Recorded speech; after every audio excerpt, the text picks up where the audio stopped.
I am going to ask the clerk to call the roll, see if we have a quorum. Madam Chair, mine's resident, but I'm here. I need to reboot it. 1 moment, please. Can I come over and take a look? 1 moment. The roll's still open, so.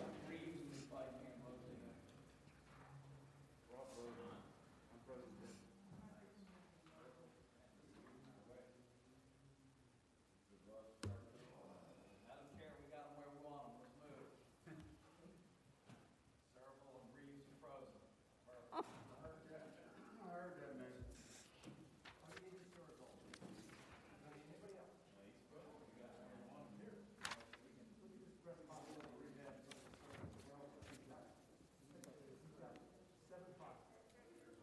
Also present. Okay, 1 moment, please.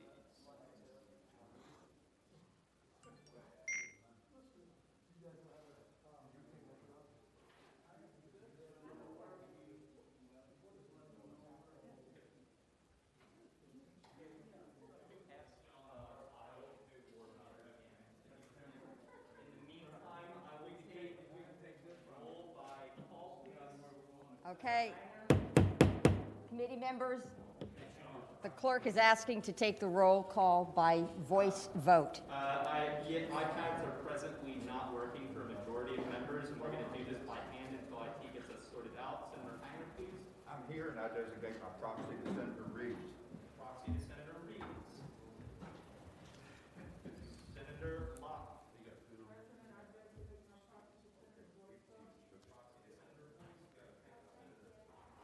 Senator Reeves. Senator McDougal. Senator McPike. Here. Senator Surville. Here. Senator Deestack. Here. Senator Cosgrove. Senator Mason. Here. Senator Sproul. Senator Stewart. Senator Higgins. Senator Morrissey. Senator Boysko. Here. Yes. Senator Cavola. Here. Madam Chair, you have the floor. Okay, thank you, colleagues. I will be taking bills not in the numerical order that you might expect. People have different commitments. So the first bill before us, we're going to do a cluster of ABC bills, and the first bill is Senate Bill 1345, and the patron is Senator Vogel. Is Senator Vogel in the queue? Good morning. Good morning, Senator Vogel. Would you like to present your bill?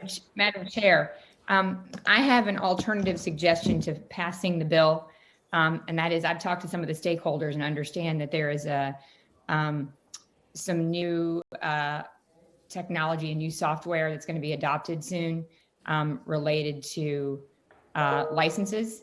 And so I'm a little bit concerned that this may be premature, that we're having a change made when there's a change that's actually imminent related to software.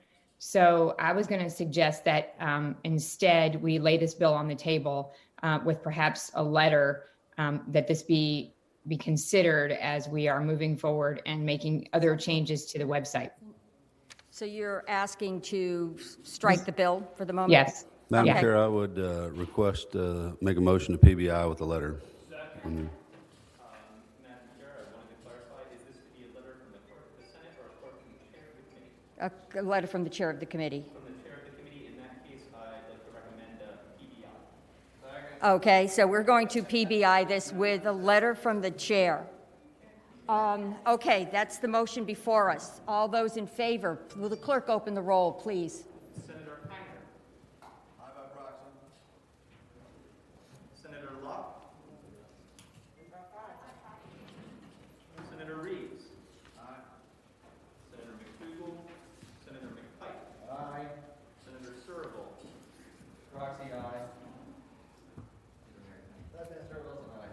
Say aye. Senator Deestack. Aye. Senator Cosgrove. Aye.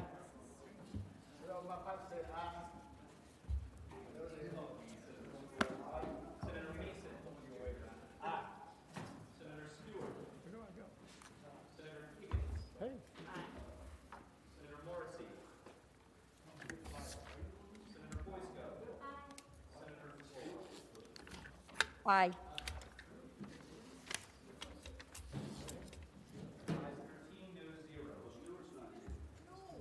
Thank you, Madam Chair. Thank you, Senator Vogel.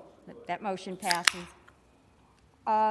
Senator Donovan, 1471, and I think we have an amendment in the nature of a substitute.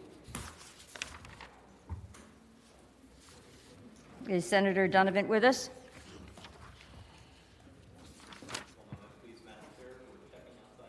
Okay.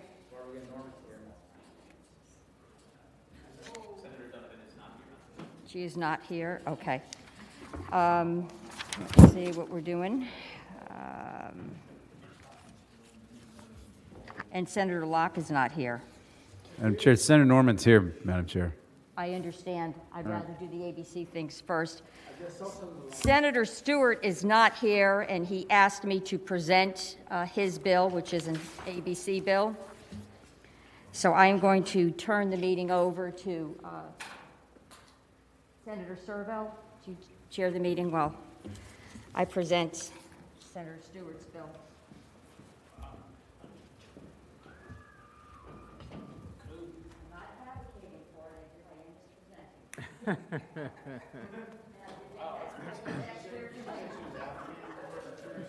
She was not.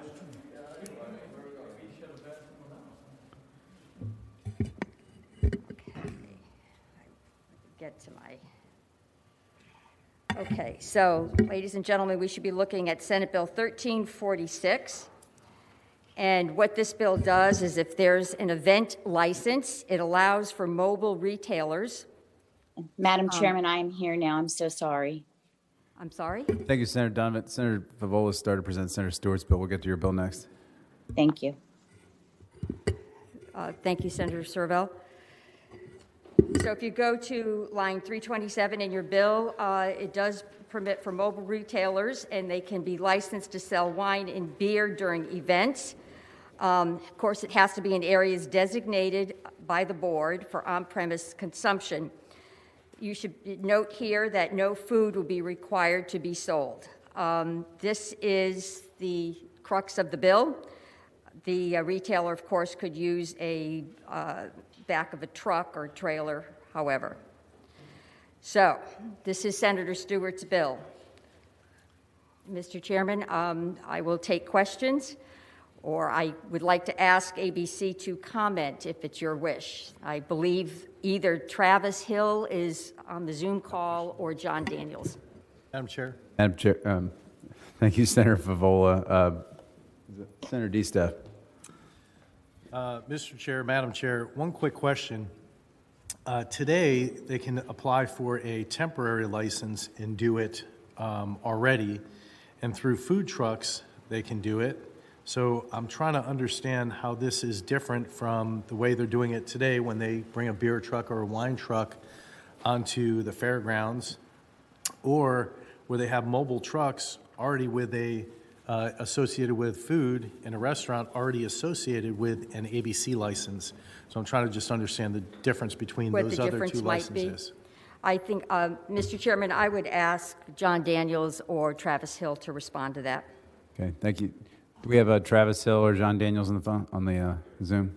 Mr. Chair, Travis Hill is here. Okay, Travis, why don't you tell us how ABC sees this? Good morning, Madam Chair, members of the committee, John Daniel, and/or Travis Hill. Nice to see you all this morning. We had some concern from the Bureau of Law Enforcement with respect to the bill. There was a House version which we had worked on the House side with the patron, which put some safeguards with respect to these food trucks from a law enforcement perspective. Things like notification of where they may be, and there was also a food sale requirement, along with a number of other safeguards in that substitute. Mr. Chairman, may I ask Senator John Favola. Daniels a question? Mr. Daniels, in events, the event license usually has one designee who is the licensee and is responsible for ensuring security and safety and an orderly event. And as I understand this, this would go right to the person who the individual mobile retailer who's selling the beer and wine would be the licensee. Is that correct? That's correct. So there may be concern that the They're individual licensee would not be able to ensure, sorry, Mr. Chairman, there may be some concern that that individual licensee might not be able to ensure control or safety. Is that the point? That was the concern expressed by, it wasn't a presumption that they couldn't exert control or provide adequate public safety. It was a matter more of consistency among licensees that BLE regulates and works with, and finding uniformity among the different licensees so that the safeguards were adequate and the same across the board. Thank you, Mr. Chairman. Thank you, Mr. Daniels. Senator Mason? Or no, Senator Morrissey. Question for either the patron or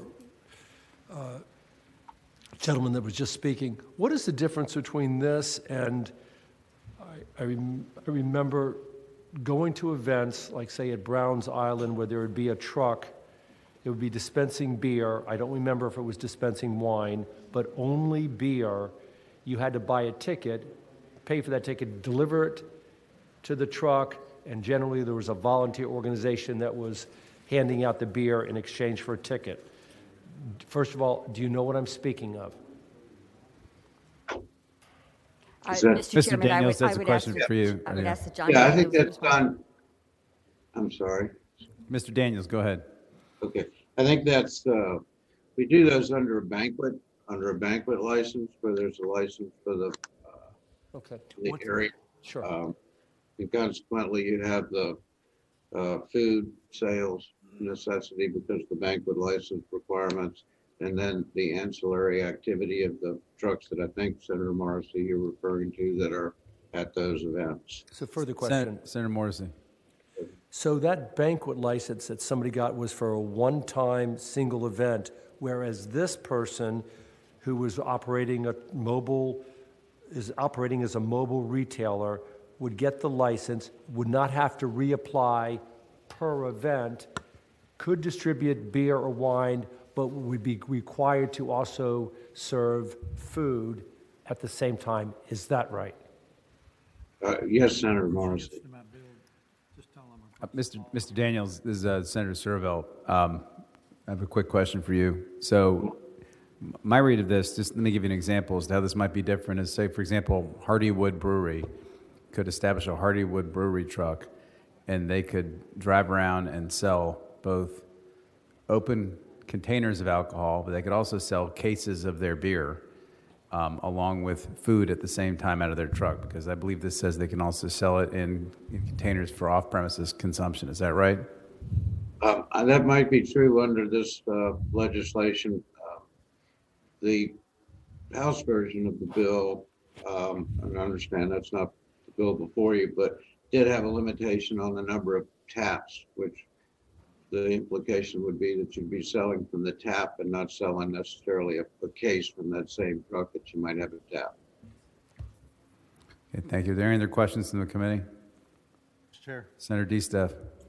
And I'm not sure whether we direct this to our attorney here, who seems to be pretty smart on these issues, but my initial question still hasn't been answered, and that is, what differentiates what we're trying to do here with an event license the way they're doing it today, or separately a restaurant license who is selling, let's say, pizza out of a truck and beer as well? So they're already licensed to do that. There's already a license at an event to have beer trucks sell beer as long as there's food at the event. So I'm trying to determine what distinguishes between these three types of licenses. Mr. May, Proposed. any enlightenment for us? Mr. Chair, Senator DeSteff. Yeah, the main difference is I'm not aware of one of a license that a restaurant can get to operate a food truck that sells beer right now.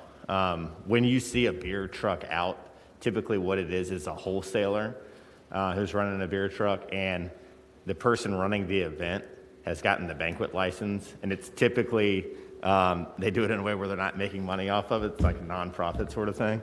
But yeah, it's the wholesaler out there with the truck. But if there are food trucks selling beer, that's got to be something that ABC has put in place for COVID, as far as I know, because I'm not aware of a license that allows you to move around and sell as of now. But that's exactly what this would be. There's that Senator Stewart, I think, has a constituent is on that might have requested this. He might be able to provide us some enlightenment. Maybe we should And there are speakers, I believe. maybe we should take some testimony really quick, and then that might focus our discussion some. Who do we got? Thomas Lisk, please unmute and go ahead. Thank you, Mr. Chairman, members of the committee. Tom Lisk, representing the Virginia Restaurant Lodging and Travel Association. And there is no license that allows restaurants to go out and sell beer from a truck in any way, shape, or form. This license would really create another license that allows someone to go out and sell wine and beer without any real food requirement. Now, it says the truck shall serve food, but it doesn't define food, and it does not mean food has to include meals the way restaurants must include meals as part of its privilege to sell alcohol. It could be nabs, it could be popcorn, and there's no minimum sale requirement. In fact, they sell one pack of nabs, they can sell beer all day under this bill, and we object to that. And I would also note that event is not defined in the bill.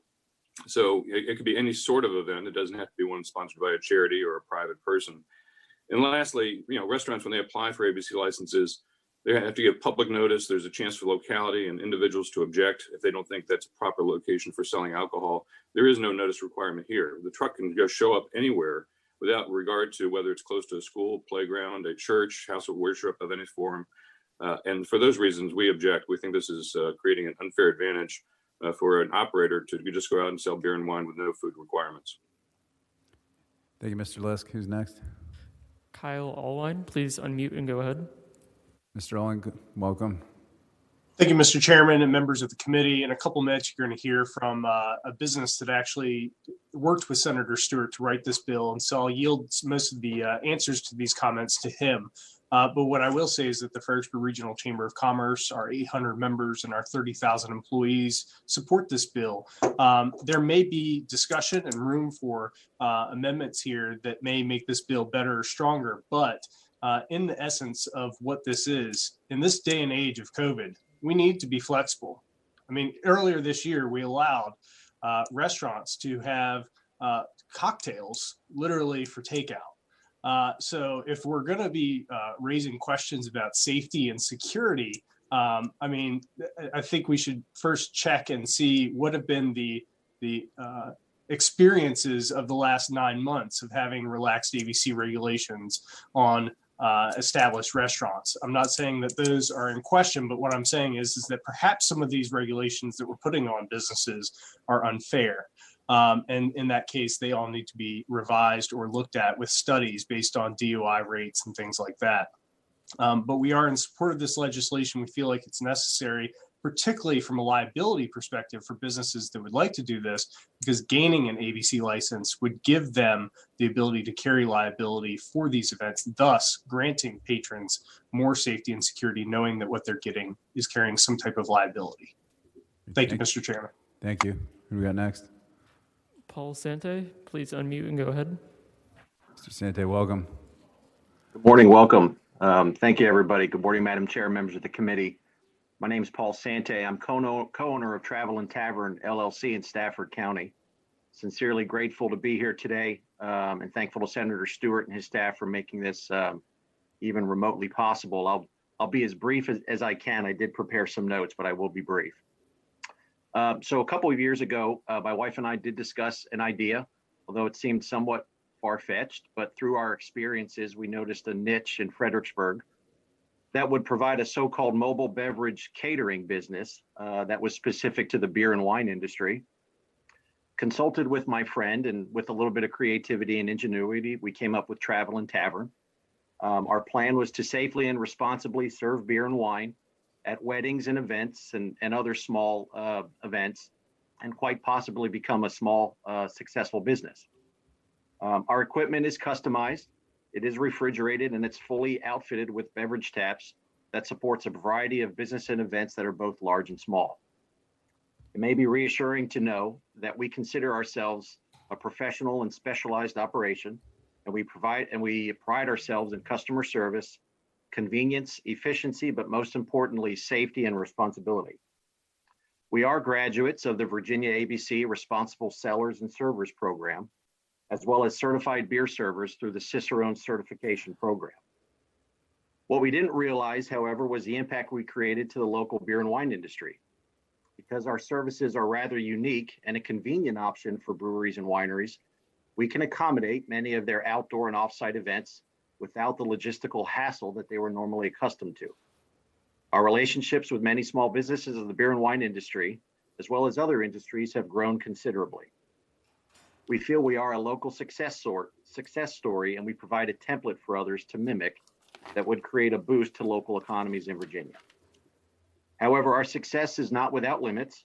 As I understand it, ABC regulations do not allow for offsite sales for individual beverages without significant hurdles. And although I am in full support of proper state regulations and licensing, these restrictions can deny small businesses, specifically local breweries and wineries, access to revenues and access to revenues that would be significant but are not yet fully attainable. As you may or may not know, breweries and wineries are limited to the amount of event and banquet licenses per year, and it's a continuous challenge for them to decide which events are worthy of licensing. Should a mobile retail license become a permitted use, it would allow breweries and wineries to reach out beyond their brick and mortar locations and create for themselves additional revenue and opportunities.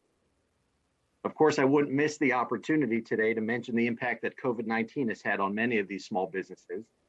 Should this legislation be considered, it would positively impact the struggles so many breweries, brew pubs, and wineries may be currently experiencing by providing a means for their products to be sold in markets where it's not possible or very limited. For example, farmers markets, downtown areas, plazas. Travel and Tavern has the support from many of their partners in the Fredericksburg area and as well as the Fredericksburg Chamber of Commerce.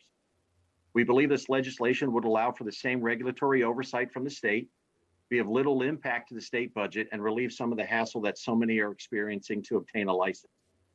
I do thank you for the time today. I'm happy to answer any questions to my limited capabilities, and I would encourage the committee to advance Senate Bill 1346. Thank you. I think it was Mr. Orring. Senator Morrissey has a question for you. Good morning, Mr. Orrin. Are you still there? Yes, good morning, sir. Hi. Are you looking for me? Yes. First of all, I congratulate you on your entrepreneurial endeavors, and I have a few questions. Don't interpret them as that I'm opposed to your bill. I'm just trying to suss this out, okay? Understood. Towards the end of your presentation, you mentioned that this would allow breweries and wineries to reach out. Well, doesn't it do more than that? Doesn't it allow any, if I'm looking at line 327, any mobile retailer unrelated to a restaurant, a winery, or a brewery, Morrissey's mobile spirit truck to show up at an event, and it doesn't describe events, and sell my beer or wine as long as I serve food? Doesn't this bill allow me to, doesn't it expand it well beyond the mobile brewery or winery? Mr. Orring. Yes, thank you, sir. So I can't speak to specifically with regards to mixed beverages, of course, this just being beer and wine. I would admit that I think under the guidance of the ABC rules and restrictions, we could still allow for or help with any sort of permitting through their guidance and their process to obtain a so-called permit. Of course, this legislation gives us a mobile permit to not have to go through the. I understand. All right. Another question. Senator Morrissey. If I have that license, and that every weekend throughout the Commonwealth, there are farmers market functions, there are street festivals. Take the St. Patrick's Festival in Churchill in Richmond. If I had a mobile license, would I be able to pull up in my truck on the curtilage of this event, open the window and sell beer and wine and food, and as Senator Serval said, perhaps a case of beer, even though I'm not part of that actual festival, even though I wasn't invited into it. Mr. Oring? Well, Mr. sir, as Chairman, far as I would sorry. direct some questions to our counsel. These are pretty technical questions. Mr. Oring, would you like our counsel to answer that? Or can you answer it? Council's fine, Mr. Chairman. Okay, Mr. May? Mr. Chair, Senator Morsi, the answer to that question would basically come down to what ABC ultimately does with this license. If you look on line 329, it says, subject to any requirements or limitations imposed by the board. It's pretty broad boilerplate language to say, this is the idea we've condoned, you rein it in with your regulations. What you would probably be looking at if it modeled how other licenses typically work is a licensee has to notify ABC, look, there's an event coming up, this is what the event is, this is where it is, this is the area at that event where I want to be able to serve, and then ABC approves it, that's your designated area, and then you can cater that event. One final question, Mr. Chair. Thank you. Senator Morsi. Thank you, and that helps. So if I got my license, I want to wrap my hand around this. I have my mobile retailer license. There's an event in my community. You believe that line 329 would require me before I go to that event on Saturday afternoon in Richmond's Churchill District to get some other level or layer of approval before I drive up there with my mobile truck. Is that right? Senator Morsi, is that a question to Mr. May? For council. Yeah, okay. Mr. Chair, Senator Morsi. So I don't think this exact language requires that. I think that that's how it would be enforced by ABC. But if it was a pleasure of the committee and that's how we wanted it to work, we could certainly specify. But that's typically what ABC does. Okay, thank you.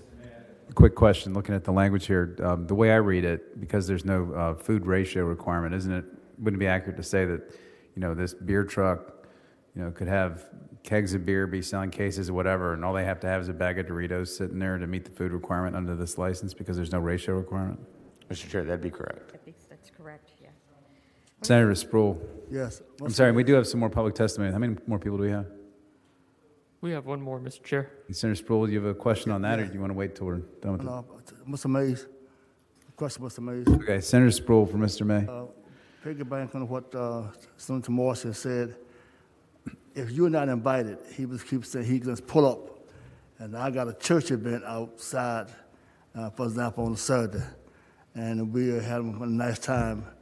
Does that mean that anybody can just pull up with a beer and wine truck and just start selling stuff? At my event, they have not been invited. I'm hearing him saying, well, I'm taking what he's saying, there's an event somewhere, he just pull up and just start selling stuff. I got my church folks there today. Can he just pull up there and just start selling stuff? Mr. May? Mr. Chair, Senator Sproul, no, that's not the way this bill is designed to work, but we could certainly put in clarifying language to ensure that, you've got to have this approval beforehand. Okay, thank you. Okay. Mr. Chairman, Senator Favola. are you interested in ensuring that ABC would require the licensee to have the approval of the event patron or the event organizer? Senator Sproul, I think That would have to be an amendment. Senator Sproul, I think, was hinting at that. Why don't we take our last public testimony really quick, and then we can talk about any amendments, if any. Scott Pedowitz, please unmute and go ahead. Mr. Edwards, welcome. Thank you, Mr. Chair. My name is Scott Pedowitz. I'm with the Arlington Chamber of Commerce. We also support the legislation. We believe that allowing mobile retailers will help simplify the process for small event licenses. Also, as you've heard from other testimony, can help our Virginia producers promote their beverages at our community events. Thank you. Thank you, Mr. Pedowitz. Does that conclude our testimony? Yes, Mr. Chair. There are no other speakers at this time. Okay, thank you. Members of the committee, what do you all want to do with this? Senator Serville. Yeah, Senator Morrissey. Senator Favola, I am ultimately, I believe, going to put up a green light because I don't want to kill this bill, but I think it needs some work. One of those areas where I think it needs work is lines 327 and 328. If you read it, it allows the licensees to sell, and I'm quoting, wine and beer during events to patrons. It doesn't describe how big the event is, whether it's a commercial event or a private event. It doesn't describe whether or not the person needs the approval of the event promoter before they can show up and sell their beer and wine. So I think it needs some work in that area. Maybe we can do it today, but that's one amendment I think it needs shoring up. Thank you. Mr. Chairman. Senator Morrissey, do you have an amendment? Because this is our last committee meeting before crossover. Mr. Chairman. I'm sorry? Do you have an amendment? This is our last meeting before crossover. What's he asked me? Do I have an amendment? Mr. Chairman. Yes. I thought he was. McPike. Yes. If Okay, Senator Morrissey. If staff could assist where it says, and beer during events, if you can help me with language such that the licensee had the permission of the event promoter. Mr. May, can you fashion some language for us? Mr. Chair, Senator Morrissey, let me first give you some language that I think was proposed by ABC on the House side to try to make them comfortable with this bill, and then if we want to, we could add on more to that. Basically, what they wanted to add was a little bit of language about the container to say such beer and wine shall be sold in original metal cans or in glass, paper, plastic, or similar disposable containers that include a secure lid, cap, similar enclosure, same language you use in the cocktails to go bill. Basically, it's in a safe container. They wanted to also add on language, let's see, that the licensee has to notify the board in writing at least 24 hours in advance of any special event or private gathering at which they're going to exercise the privileges of the license. And if it's to be held on a Saturday, Sunday, or holiday, when the board's offices are closed, that notice has to be given at the close of business the last day prior to the event. The notice has to include the date, time, location, and address of the special event or private gathering, and the name of the person, group, corporation, association sponsoring the special event or private gathering. Mr. Chairman. Senator McPike. Thank you, Mr. Chairman. I guess my concern, Mr. Chairman, is I appreciate the innovation. The way I read it is there's still an ability for folks to sell alcohol through our existing license structure. In fact, this committee spent about 2 years going through under originally the leadership of Senator Reeves, and then also with Senator Mason's ABC sub, sort of consolidating sort of the omnibus license and consolidating and restructuring. And I think we went from 120 licenses and reduced, almost cutting the number in half by really revising. I think there's enough flexibility for folks to sell appropriately. My secondary concern, Mr. Chairman, is that this could hurt some of the existing businesses, actually. When I think about my historic downtown Manassas, of sort of having someone roll in where my restaurant's trying to recover and sell alcohol and sell now to go that we're also allowing, and now another business that does not have brick and mortar infrastructure costs and expenses sort of can start to siphon off some of that business. So I think there's a number of different problematics. I appreciate the innovation and the concept. I don't know that it fits well within our just adopted omnibus bill, our new license structure, and for that reason, Mr. Chairman, respectfully move to PBI the bill. Second. Okay, there's been a motion and a second. Is there any further discussion on the motion? Motion, Senator, no further discussion? Okay, no further discussion, the committee will vote. On a motion to PBI.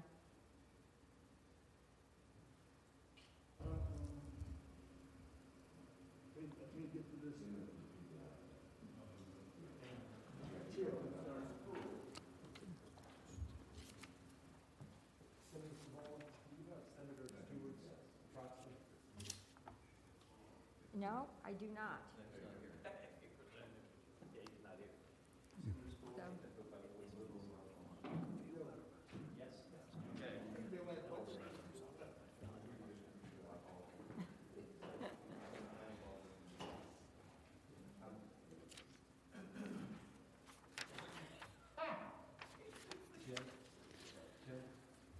Ayes 14, noes 3. Sorry, Mr. Clerk, 14 to 3? Ayes 11, noes 3. Thank you, Mr. Clerk. Ayes 11, noes 3, the bill is PBI'd. We can turn it back over to you, Madam Chair. Mr. Chairman? Chairman. Mr. Chairman, having voted on the prevailing side of which we just passed, Senate Bill 1346, I'd like to reconsider that motion so a member may correct their vote. Okay. Okay. Okay. Motion. We have a motion to reconsider. Clerk will open the roll. Do I have to open the roll for reconsideration Yes. vote? Yep. Okay. Will the clerk please open the roll? Senator Full, you taking it back over? This is a reconsideration. It's a reconsideration vote. Okay. Ayes 13, noes 1. Ayes 13, noes 1. Mr. Chairman, we're back to where we were. Is there a motion? PBI. It's been seconded. Any further discussion? Clerk, please open the roll.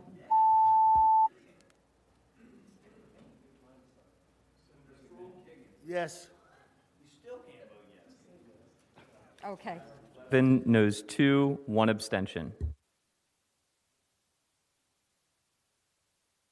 Okay, thank you, colleagues. We're moving on. Senate Bill 1471, Senator Donovan. Thank you, Madam Chairman and members of the committee. You can hear me well enough? Yes, thank you. Thank you so much.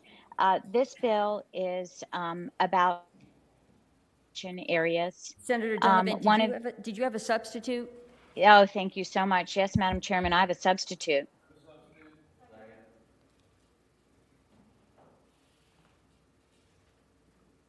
All those in favor of adopting the substitute signify by saying aye. Aye. Okay, the substitute's before us. Go ahead, Senator Donovan. Thank you, Madam Chairman. This substitute is a Peace in the Valley substitute on consensus that's been reached in the House between ABC and the patrons of the bill. Essentially, all of us have experienced the adaptation that restaurants have made and other businesses have made to provide outdoor areas for eating and drinking and gathering that allow us to social distance. And it's been fun. It's been an upside of a really bad year. And as we move forward, there's a lot of thought and consideration that outdoor recreation areas where they are limited and clearly defined, but they allow alcohol outdoors in this area that maybe not just immediately on the premises of a particular business, but in an area of a collection of businesses is probably a good thing going forward for the economy in the short term and in the long term as well. And essentially, Madam Chairman, this bill just creates guidelines and oversight that make them a safe and reasonable option for localities. And with that, Madam Chairman, I believe there are people who are interested in speaking to the bill, hopefully concisely, because I think there's a lot of positive movement, and I'm happy to answer any questions. Thank you, Senator Donovan. I would just advise the committee that the substitute Senator Donovan has presented did pass the House and had significant input from ABC and many stakeholders. How many speakers do we have, David? One speaker? Okay, go ahead. Perfect. Thomas Lisk, please unmute and go ahead. Thank you, Madam Chairman. I'm Tom Lisk, representing the Virginia Restaurant, Lodging, and Travel Association, and we strongly support this bill and appreciate Senator Donovan's leadership on this issue. Thank you. Okay, colleagues, the bill is before us. Any other speakers to this bill? Questions or Senator McPike? Any other public speakers to the bill? No other public speakers in the queue. Second. Okay, a motion has been made to report and it's been seconded. Okay, so the motion must include a re-refer to finance. You second that? Okay. All right, the motion to approve and Madam re-refer to Chair, finance. Speaking to the motion. Senator McPike. Thank you. For consideration, this is essentially the Bourbon Street bill. So just want to make sure that the committee understands with the adoption of the ordinance, there's we've had sort of in place for about 3 years, a framework for a local special events license. And this is, we've sort of been testing out the waters. I think the local events licenses work fairly well in various contexts. And so, I'm interested in seeing the direction. I'm still a little bit cautious of what this means in terms of sort of the permanence in our code from a local ordinance standpoint. Once we move down this road, it's not coming back. So I do have some caution about the bill, Madam Chair. Thank you, Senator McPike. This is a much more middle-of-the-road compromise than where Delegate Wampler's bill started. And if ABC is still on the line, I would ask Travis Hill or John Daniels to explain the difference between Delegate Wampler's bill, which was a complete local ordinance-driven Bourbon Street model, versus this bill. And I don't know if you're still on the line. If not, I will direct my question to Mr. May. Madam Chair, they are still on the line. Okay. Yes, ma'am. Madam Chair, we are still here. So the major difference between the substitute that's now before you and the original bill that was introduced is that in the original bill, for the first time, I think the policy would be that local governments would have authority with respect to an area that was open for the sale and consumption of alcohol. Under the substitute, by inserting this into the special event license and renaming it, we get the safeguards that have been built in those special event licenses, and the major view that I just expressed with respect to local governments' control of sale and consumption is now, in our view, back where it has historically been with the authority. Madam Chair, follow up to council. Yes. Thank you, Madam Chair. And I apologize. So the substitute now is basically in the same local event, special section 17, and basically just changes the definitions. Maybe council can give a little bit more definitive from our existing, because the substitute, as I understand, is rewritten now to the previous local events code section. And what does it do in terms of really effective? It changes the name, still 16 days, and then what else, Madam Chair? Yes, David May. Madam Chair, Senator McPike. Yeah, that's exactly right.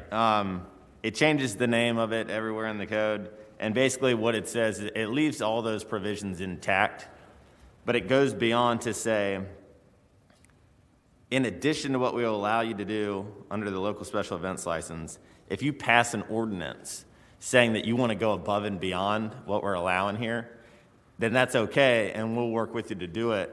You have to let us know how frequently you want to do it, the duration that you foresee for these events, and how big this area is going to be. So basically, it's just an expansion that if you pass a local ordinance, you can go beyond the bounds of what we put in this local special events license. Every locality may be different as far as how often these occur and how big of an area. Mr. May, I just want to reiterate, though, ABC would still be sort of dictating the conditions under the license. There would still be one licensee. Is that correct, the way we would do the special event permit? So the local government is really expanding the area, may be able to offer the opportunity for more hours, but the overall control is still with ABC. Is that fair? Madam Chair, yeah, that would be correct. It'd still be subject to enforcement by ABC. Madam Chair. Senator Boysko. Thank you. Question for council. Yes. I just want a little bit of clarity. You're not saying that it's going to be Bourbon Street, correct? Like a locality would not say, now all of Main Street will be open carry alcohol at this half-mile radius. You're saying a locality has the ability to implement an ordinance that would say the first Friday of every month we can have a festival type atmosphere like the town of Leesburg does during the summer. Is that what we're talking about? Madam Chair, Senator Boysko. It's hard to say. It could be either one of those scenarios, depending on the locality and what they request. It's going to depend on what they put in that ordinance. You may have a locality that just says, we want to do this every weekend on Friday and Saturday night, and we can't do that underneath our current license because we don't have enough slots. So they implement that. But maybe you have another locality that goes beyond that. Every locality, like I said, could be different. It's going to depend on what they put in the ordinance. And then ultimately as well, I would note, it depends as well as far as what ABC agrees to. The language on like line 143, it says the board may increase the frequency and duration of the event. So you've still got a level of oversight there. You've still got a level of discretion built in. I don't think the board is actively going to try to approve anything that they don't think is going to be safe or in the interest of public safety. So there is a check there, but yeah, I think every locality could be different. Okay, there's a motion Madam Chair. before us, and it has been seconded. Madam Chair. And who? For quick consideration, Madam McPike. Oh, Senator McPike. Thank you. It seems like there's a bunch of changes that frankly aren't necessary. People are already looking to the special event license, Madam Chair, and I'd suggest that the real essence of the bill is lines 142 to 145. And as a, I think, friendly amendment, I would say that the rest of the changes be deleted from the bill. And I just check really quickly. Madam Chairman. With council, Madam Chair, to see if that is essentially the same thing, because there are currently people already using the special events license designation, and now we're sort of changing terms and license definitions on them. Just ask council if you just kept that essentially still does the bill. Mr. May. Madam Chair, Senator McPike, that would be correct. We don't need the name change. We can chop down the bill pretty substantially. I would say the only other thing I think we probably need to keep if we wanted to move forward would be the amendments to 231, 231.1, 233, and 233.1 regarding the increase in the fees. Madam Chair, I'd offer those as amendments. All right. Madam Chairman. Let me deal with this motion first, Senator Donovan. Okay. Okay, a motion has been made to amend the substitute. Is there a second? Second. There's a second. All those in favor of the amendment as presented? Madam Chair, Senator can I McPike? speak to the motion? Once I get it approved. I'm going to speak against approving. That's right. I was just going to get the motion before us. Okay, go ahead, sorry. Senator Donovan. All right, Madam Chairman, I know this is a bill that has been worked on over many months and worked on in the House to accomplish what you see before you now, that is a consensus bill. It is passed out with the current language from the House. I would appreciate if we would consider, if you're in the spirit of having confidence in this bill with where we are in the session, that we pass it out as it is and let us have a conversation with the House. I'm perfectly willing, if we can gain consensus on that, to make the amendments on the floor. But I'd like us, I would like to consider passing the bill as it is in its consensus form and allowing us to move forward with a sensitivity on my part to seek to build consensus around that decision. Thank you, Senator Donovan. I will just note that this bill does mirror exactly what was passed by the House. Madam Chair, So our body does not consider House actions as part of our parliamentary procedures. And frankly, this committee has done a lot of work on this code section. This bill, as presented in the substitute, changes a whole bunch of stuff that's not necessary. If the patron wants the section of the bill necessary, I'd suggest that this body take on the amendments that are just motioned for sections 142 through 145, respectfully. Ladies and gentlemen, we have an amendment offered by Senator McPike, and it was seconded. All those in favor of the amendment, please signify by saying aye. Aye. Aye. Okay. Move to report. Okay. There was a motion to report. Now the motion would have to be to report the substitute as amended and re-refer to finance. Okay, so that motion to report initially was withdrawn. A new motion has been made. Is there a second? Okay. I'm going to add any other discussion? Okay, I will ask the clerk to open the roll.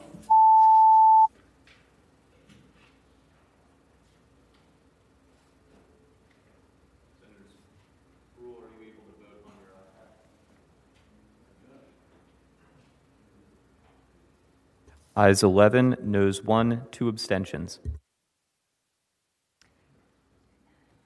Thank you, Madam Chairman. Thank you, Senator Donovan. Okay, that's done. Senator Locke is not here, and that would have concluded our ABC cluster. Is Senator Norman still here?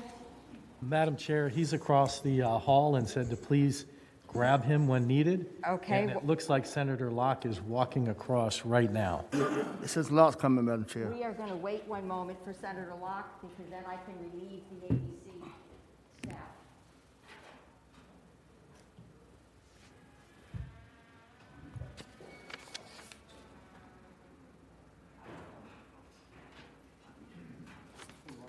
Welcome, Senator Locke. Okay, thank you. Okay, let's go to Senator Locke's bill, Senate Bill 1428.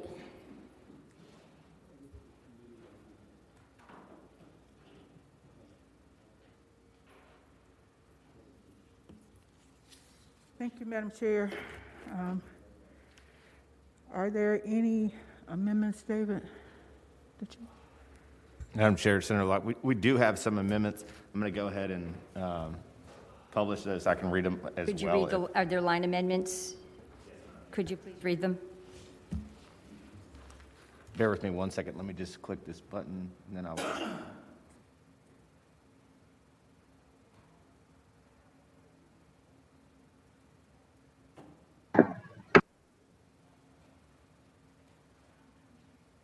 Okay.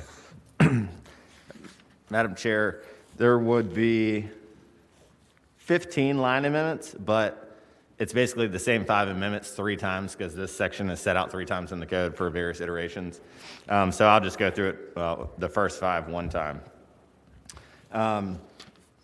If you look on line 15, we're going to cross out after sale of, strike alcoholic beverages other than beer and insert spirits.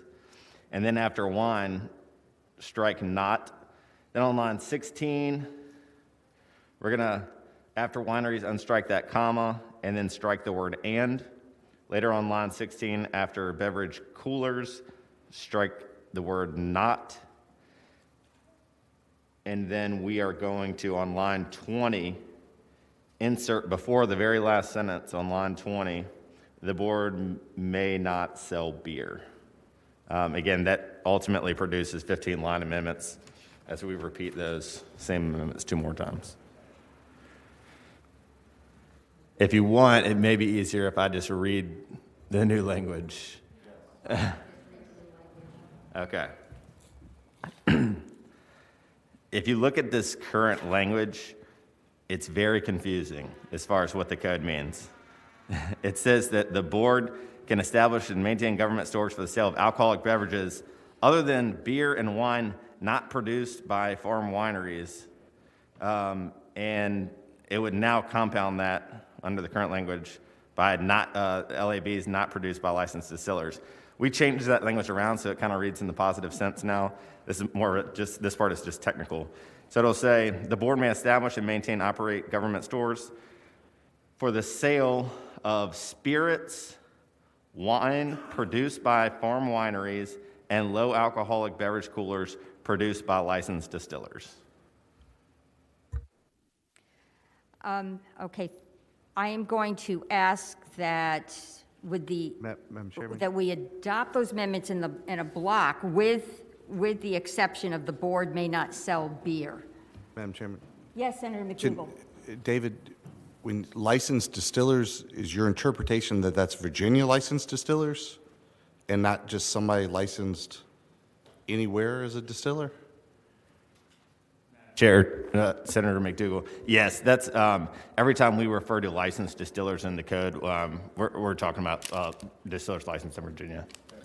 and I just didn't cross-reference back yet, is that in the definitional section that says licensed distillers are only Virginia licensed distillers? Madam Chair, Senator McDougal, we don't have a definition of licensed distiller, but we have a definition of distillers, and we've got a definition of licensed. And when they combine those, every time we say licensee or licensed, it means that you actually have a license granted from the ABC, and we're only granting those to distillers who are actually here in the Commonwealth. I might ask some additional questions later. Thank you, Senator McDougal. Colleagues, Madam Chair? Okay, and let me get to my question. Madam Chair? Chair. Senator DeStefano Sproul. and Senator Sproul. I want to clarify with David May, our wonderful staff attorney, that when we're referring to licensed distillers and that we can't carry things by licensed distillers in an ABC store, we're not referring to bourbon, whiskey, vodka, or anything like that. The way this is written, because I want to make sure I'm not misunderstanding what's written. Would you explain the amendment? I think that might take care of Senator DeStef's question. Madam Chair, Senator DeStef, yeah, we're not changing any of those substantive rules. The only substantive change we're making here is that currently ABC is selling any LABs, low alcohol beverage coolers, that they want.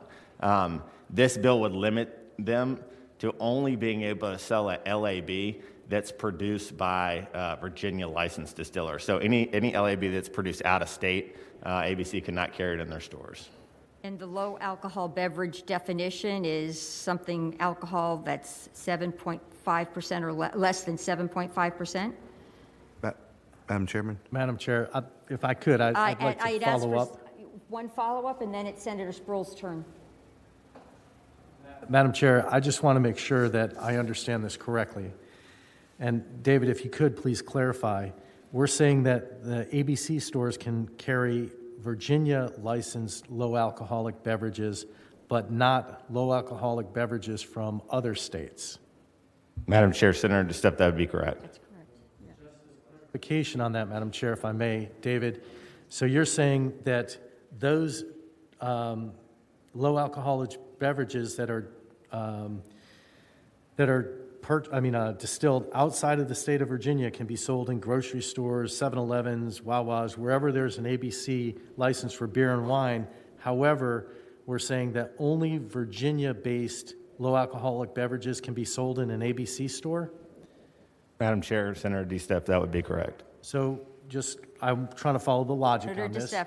So at this point, are we now also saying that grocery stores, grocery stores, 7-Elevens, Wawa's, other places that sell beer and wine and low alcoholic beverages distilled outside of the state of Virginia, they're not going to be allowed to sell low alcoholic beverages distilled in Virginia, that the only place ones that are distilled in Virginia are allowed to be sold is in an ABC store? No. Madam Chair, Senator DeStef, the grocery stores and the 7-Elevens will be allowed to sell all of them. In-state, out-of-state, ABC will be the only store with a limitation imposed regarding the LABs. Senator Sproul and then Senator McDougal, and then we have to adopt the amendments. Senator Sproul. Thank you, Madam Chair.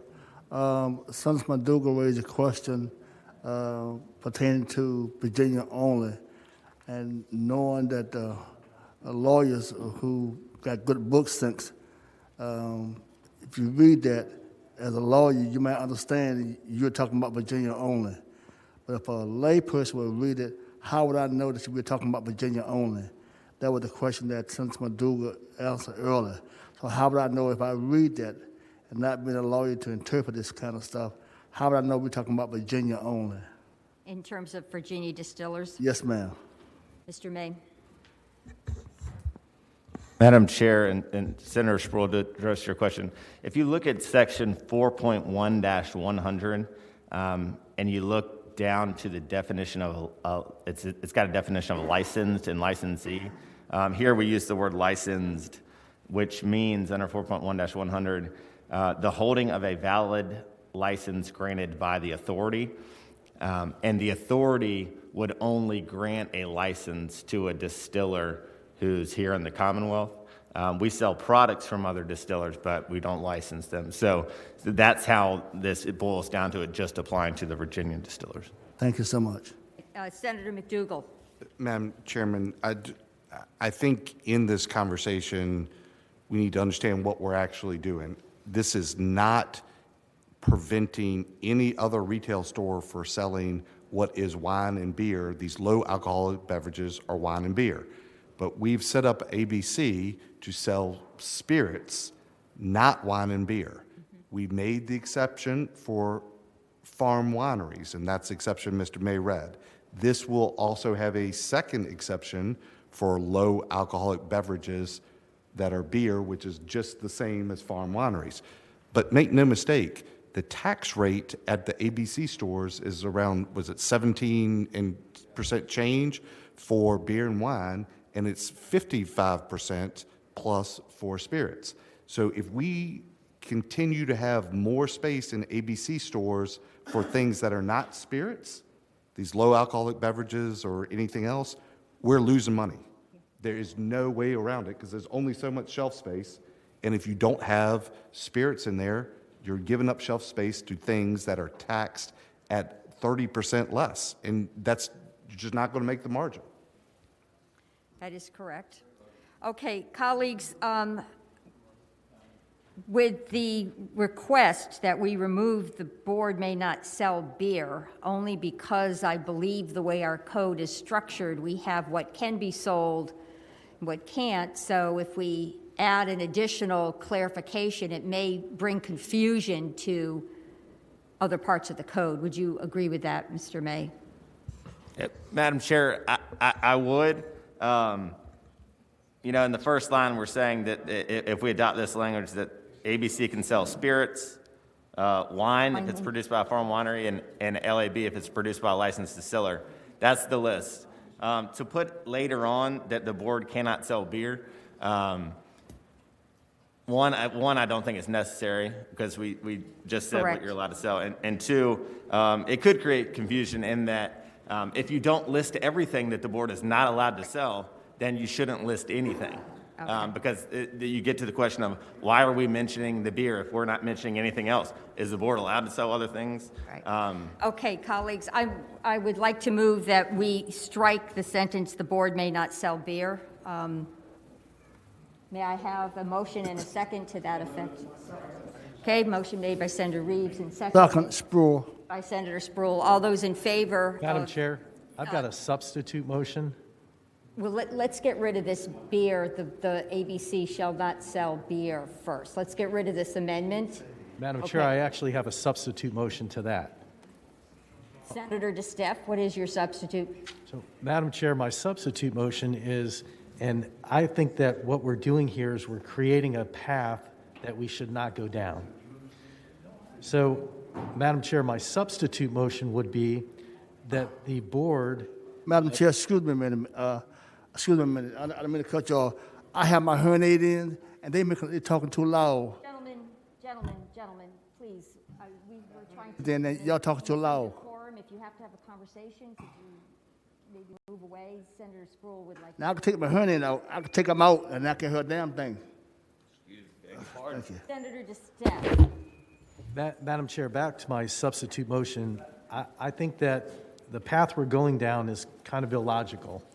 And let me explain, and then I'm going to get to my substitute motion. I like the way and the intent that the original bill is set up and structured. It's structured across the board, as I understood it, saying ABC should not be competing or using their shelf space for selling low alcoholic beverages, and I agree with that 100%. I do not disagree. Once we start going down the path where we're saying, well, we're going to only do it for Virginia-based, or we're going to only do it for this, or we're not going to restrict them from this, then I think we're creating a confusion path, and the policy we're setting forth is a confusing one. So my substitute motion would be go back to the intent of the original bill, which is it restricts the ABC sale of low alcoholic beverage coolers, period. And Madam Chair, I understand that. It's very logical. It hits a lot of the arguments we've heard, but it restricts ABC from selling something that you can buy, a government store from selling what you can buy at a grocery store, a Wawa, anywhere else in the Commonwealth. So the substitute motion is truly to get back to the intent of the original bill, which is let's go back to restricting ABC from competing against our grocery stores, our Wawas, our 7-Elevens, and the original intent, as I read the bill, which was restrict ABC from selling low alcoholic beverage coolers or low alcoholic beverages, period. Okay, that's your motion. Madam Chair? Is there a second? And there is a second. Madam Chair, before we vote on it, could we hear from ABC? My understanding is that the stakeholders are supportive of this amendment and would like to see it go forward. And I think ABC has been involved in this, if I'm not mistaken. If we could hear Stakeholders from them. have been supportive. Let me see if, I'm going to direct the question first to General Counsel, and then I'll go to ABC. Senator Boysko. Mr. May, you heard the substitute motion, which was allow remove low alcohol beverages regardless of where they were produced from ABC stores. Madam Chair, yeah, I mean, I think if you take that part out, we're not really changing anything in the code other than we're doing a little bit of cleanup, which is probably worth it just to fix this sentence in the code alone. But substantively, if we take that piece out, we're not really doing anything in the bill, not changing substantive law.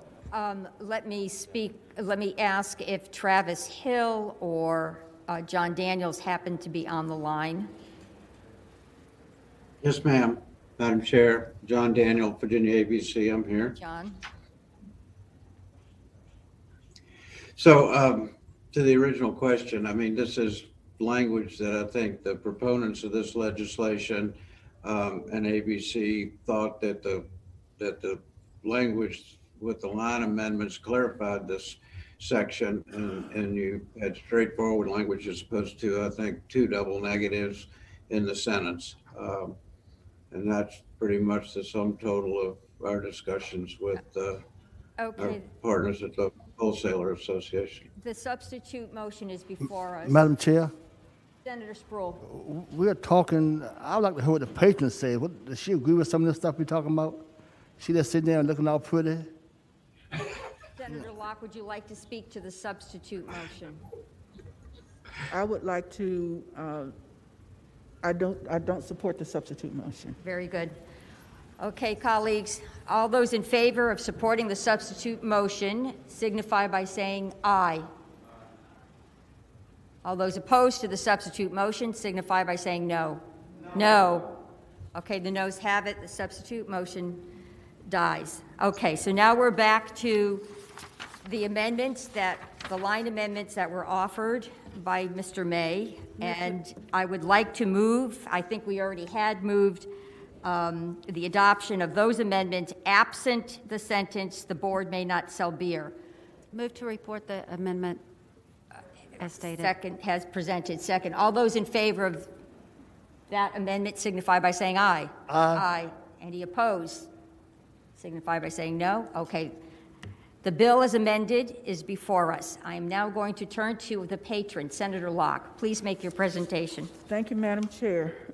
Senate Bill 1428 clears up a marketplace issue between the ABC Authority and the wholesalers and retailers it regulates. After 2019, legislation was signed into law that had the legislative intent of allowing only in-state craft distillers to sell LABs in their tasting rooms and at ABC stores. The ABC Authority's marketing department incorrectly made the determination the state-owned ABC stores should sell LABs, those with less than 7.5% alcohol by volume or less. ABC's decision to sell LABs manufactured out of state made it the only product in which the authority competes directly with the very licensees, retailers, wholesalers that it regulates, except from farm wineries, a clear conflict of interest. LABs have been considered and treated as a wine, not a spirit, for taxation and all other purposes since being made available to the public in the 1990s. ABC has now agreed to stop selling LABs in state stores by no later than January 1st, 2022, and SB 1428 simply codifies that agreement. The legislation does allow Virginia craft distillers to sell LABs in their own premises, tasting rooms, and at ABC stores promoting Virginia products. So that is the legislation, Madam Chair, and there are those in the waiting rooms who can speak to the legislation. Thank you, Senator Locke. How many speakers do we have, David? We have 7 speakers, Madam Chair. Thank you. I believe Mr. Boykin has signed up. Phil, would you like to speak? Thank you, Madam Chair. Good morning, Madam Chair and members of the committee. I'm Phil Boykin with the Virginia Beer Wholesalers Association. We represent Virginia's independent family-owned beer distributors. I want to thank Senator Locke for her leadership on this issue and for introducing Senate Bill 1428. I also would like to thank the chair for her work on this issue leading up to the session. Senate Bill 1428 simply seeks to clarify existing state policy. Low alcohol beverages, or LABs, are defined as wine for all purposes in the Code of Virginia. That was established in the 1990s when the General Assembly created this category. As such, we're just asking that the LABs be treated the same as wine in accordance with another longstanding policy adopted by the General Assembly in the 1980s. That law does not allow ABC to sell any wine other than what is produced at a farm winery. As such, Senate Bill 1428 clarifies that ABC can only sell LABs that are produced in the Commonwealth. We do not believe Senate Bill 1428 is a new policy, but simply clarifies existing law. What is new is how ABC has interpreted recently passed legislation that allowed craft distilleries to manufacture LABs and as allowing them to sell out-of-state produced LABs. That was not the intent of the legislation, and Senate Bill 1428 merely seeks to clarify existing policy and make sure that it is equally applied to all products that are defined as wine in the code. Again, I'd like to thank Senator Locke and happy to answer any questions from the committee. Thank you, Mr. Boykin. Trip Perrin, you're in the queue. Madam Chair, members of the committee, Trip Perrin representing the Virginia Wine Wholesalers Association. In the interest of time, I will just echo a lot of the points made by Mr. Boykin and the beer wholesalers. We do thank Senator Locke for her leadership and Madam Chair for your leadership on this issue. Just to add a couple of quick points, other control states similar to Virginia do not allow or limit their state stores to sell low alcoholic beverages. So Virginia is not in any way unique in this regard. You may hear later testimony that labs are spirits-based. In fact, they are and have been since the 1990s when this category was created. Nothing has changed there. ABC and all other retailers tax it as a wine, when everything else in ABC stores that has alcohol in it in any way is a spirit. Finally, you may hear some out-of-state interests do not like this because it hurts their ability to sell product and ABC's ability to make money. Just yesterday, I had one wholesaler pull a possible product list, and there are literally 250 branded spirits products that currently have 8, 9, or 10% alcohol that ABC will be able to sell and suppliers will be able to sell to ABC. So the notion that there's not going to be any ability to sell additional products in place of these labs that have been sold for about a year, I don't think is true. They've done this since the 1990s without any complaints. And again, to echo what Mr. Boykin said, ABC started selling these things as a result of a law passed a couple of years ago. And again, it is our belief that the legislative intent was not to allow that. In the end, this is a policy decision. ABC should not be allowed to regulate and compete with its retail and wholesale partners, other than the exceptions of the farm wineries, as has been done for decades without complaint. Labs are low margin products compared with other items ABC merchandises, and we are confident this policy decision will in the end make the state more money, not less money. Thank you, Madam Chair. Thank you, Mr. Perrin. David, do you want to call the next speaker? Yes, I can. Parker Slabo, please unmute and go ahead. I will ask speakers if you could keep your comments to 2 minutes. The committee would be very appreciative. Sure. Yes, ma'am. Madam Chair, members of the committee, Senator Locke, Parker Slayball with the Virginia Food Industry Association. Our members employ more than 55,000 employees at more than 530 grocery retail locations. We do support Senate Bill 1428 for many of the same reasons you just heard from Mr. Boykin and Mr. Perrin. A few short additional points. We very much value our relationship with Mr. Hill and his team, but do support the ABC's, but do not support, I apologize, support the ABC's authority to compete directly with our members while also regulating the marketplace. Low alcoholic beverages have been treated as wine, not a spirit, for taxation and all other purposes since being made available to the public nearly 30 years ago. These products in recent years have grown in popularity, and if allowed to stay in ABC stores, they would be the only products manufactured out of state that would compete directly with retail grocery stores. So for those reasons, we'd like to thank you for your time and ask you to support the bill. Thank you so much. Brittany Zamborski, please unmute and go ahead. Madam Chair, Brittany Zamborski, on behalf of the Virginia Distillers Association, we support the bill. Thank you. Thank you. Patrice Lewis, please unmute and go ahead. Good morning, Madam Chair, members of the committee. My name is Patrice Lewis. Good morning. With the Virginia Asian American Store Owners Association, just throwing our support for SB 1428. We echo and reiterate what has already been stated, and we hope it is the will of the committee to support the bill. Thank you. Thomas Lisk, please unmute and go ahead. Thank you, Madam Chair. Tom Lisk, representing Diageo North America, one of those evil out-of-state distilleries. Frankly, I see which way this train is heading, but I'll be brief. There's no public policy reason to discriminate against my client and other out-of-state distilleries. In fact, just a couple of years ago, this committee approved legislation to change ABC to an authority to allow them to operate more like a private business and make determinations for what products they sell. And now we're going the opposite direction, tying ABC's hands in their business judgment as to what they should sell. I will say, you hear this as unfair competition with private retailers, but ABC stores have been selling, been in competition with private retailers for years and selling Virginia wines, selling lottery tickets, selling mixers, club soda, tonic, Bloody Mary mixes, made by out-of-state companies. So the idea that somehow ABC doesn't compete right now with private retailers, they do.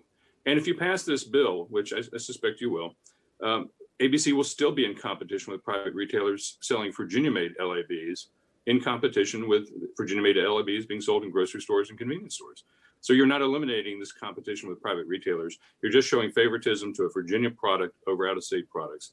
And we think that's unfair. It restricts consumer choice and convenience in reducing the availability of these products. Happy to answer any questions, but thank you for the time. Thank you, Mr. Lisk. Appreciate it. Next speaker. Ross Grogg, please unmute and go ahead. Morning, Madam Chair, members of the committee. Ross Grogg with Kemper Consulting on behalf of the Distilled Spirits Council of the United States. We'd like to associate our comments with those of Mr. Lisk. Discus represents over 80% of worldwide spirits production. Virginia's been ahead of other states in regulating labs. Most states are just now setting up regulatory and taxing structure for these new beverages. And as Parker mentioned, they are, the fastest growing segment of the alcohol industry. Just in the last year, their sales are up 85%, which is why we firmly believe that you've set up ABC to operate more like a business and that you should not tie their hands and allow them to continue selling these fast growing products. We pulled the sales of labs in Virginia stores last year. And only 9% of the LABs sold in Virginia ABC stores were from in-state distilleries. So this bill is pulling 91% of those sales off Virginia shelves. So for those reasons, we'd ask you oppose the bill. Thank you. Thank you. Madam Chair, that's all the speakers at this time. Thank you, David. Okay, colleagues, the bill as amended is before us, and it must be re-referred to Finance. Second. Madam Chair. Motion has been made by Senator Boysko and seconded by Senator Spruill. Yep. Senator Mason. Thank you, Madam Chair. I just want to, I just want to kind of outline what we're talking about here. Without a full accounting of the sales from like 7-Elevens, Costco's, Total Wine, et cetera, they were right at just under 2.4 million cases of these sold outside of ABC in 2020.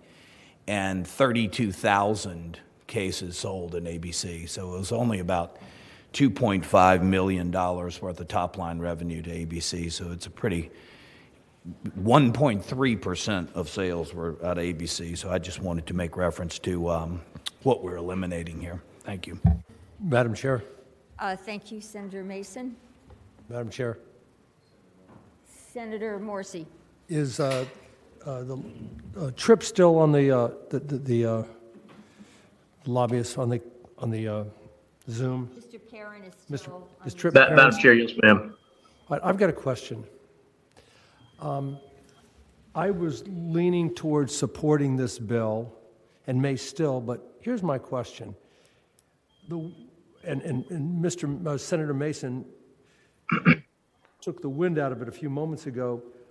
It was brought to my attention that just over 1%, or actually just under 1% of these low alcoholic beverages are sold in ABC stores. Do you agree with that figure? I don't know the exact number, obviously, but certainly I would agree that it's a small percentage for now. Yes. What is the rationale or the reason for stopping these sales of LABs at ABC stores when we're talking about a very minuscule percentage of sales? Madam Chair, Senator Morrissey, the answer to that question, and it is a good one, is at the end of the day, this really, we believe, the wholesalers believe it is a policy decision that should be made, and we believe had been made in the mid-1990s to make sure that ABC is not competing with the people that it regulates. And it has not done that in the past. Again, as a result of a law that was passed a couple of years ago, they decided they could do it. We just don't believe that is a good policy precedent to follow. If we allow it to happen here, they could start competing with us in other areas. I certainly don't believe that's ABC's intent at this time, but over time that could evolve. So we just believe from a policy point of view, it makes sense to not allow the regulant, the people that it's regulating, be able to compete directly with us. Again, I would point out that there are plenty of things at 8%, 9%, and 10% alcohol that ABC can and does sell, and certainly can in the future, that retailers cannot sell and wholesalers do not sell to retail. So there are plenty of products that they will be able to replace this with. All right, one final question, Madam Chair. Senator Morsi. I understand that you're trying to stop the avalanche from beginning, but one of the earlier speakers mentioned that 91% of those, I think I got it right, 91% of those LABs and ABC stores are Virginia-produced distilleries or producers. Is that figure correct? Madam Chair, Senator Morrissey, I don't believe it is, but I will let somebody else potentially answer that question. I think. Yeah, if I may, Madam Chair, Senator Morrissey, the stat I was referring to is that we pulled the sales of by case of both Virginia-made LABs and out-of-state LABs. So only 9% of LABs sold at Virginia ABC in 2020 were from in-state distilleries. 91% are from out-of-state distilleries, the portion of which this bill would ban. I understand. All right, thank you. Thank you, Senator Morsi. All right. Madam Chair, may I ask one more question? I apologize. Sure. Senator Mason. Could ABC tell us how many products they sell today that are more than the 7.5% that this bill would eliminate? Of their LABs they sell today, how many of them would they, based on the 7.5% designation, how many would they still be able to sell? Thank you, Madam Chair. Okay. So how many Virginia-based LABs would they still be able to sell? No, ma'am. Just the designation here beyond Virginia-based is 7.5%. That's right. And Mr. Perrin just said that there are going to be scores that they're able to sell, and I just today, how many of them that they sell are more than 7.5% alcohol? Thank you, ma'am. Madam Chair. Is there an answer? Madam Chair, Senator Mason, the answer is about 2 to 4 products that are Virginia-based. Very minimal. Okay. Mr. Daniels, how many are non-Virginia-based LAB, low alcohol beverage products? What percentage of your low alcohol beverage products are non-Virginia based? I think that was the statistic, I don't want to put words in his mouth, but which Mr. Grog gave for 2020, is that 91% were out of state, and 9% were in state. In state. Does that answer your question? Well, and thank you, Mr. Daniel. Of all of them that you sell today, how many of them are greater than 7.5% alcohol? Virginia, non-Virginia, the whole shebang. Today, if you stripped everything off your shelf that was below 7.5%, how many of them would you still have on the shelf? Thank you, ma'am, and thank you, sir. Thank you. Probably about currently 2 to 4 products. So percentage of your sales would be? Just, I mean, 2 to 4 brands, not percent. 2 to 4 brands, and how many brands do you sell today, sir? I think we sell the full spectrum. I don't know how many brands there are across the board, but Mr. Lisk might know, or Mr. Grog may know what their members provide. Thank you, Madam Chair. I'm sorry. Okay, thank you, Senator Mason. Okay, colleagues, a motion is before us. Substitute bill. It will be re-referred to finance. That's the motion. Would the clerk open the roll?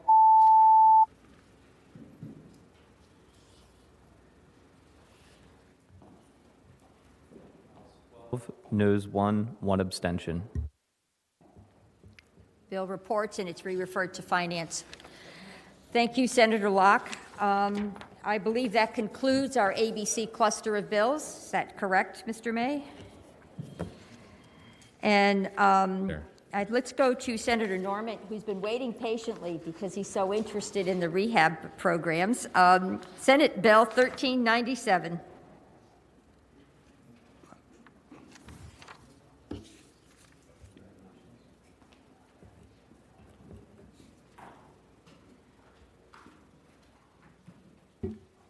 Good morning, Madam Chairman. It's been an Morning. education sitting in your committee, and as much as I like vodka, I probably ought to be on this committee.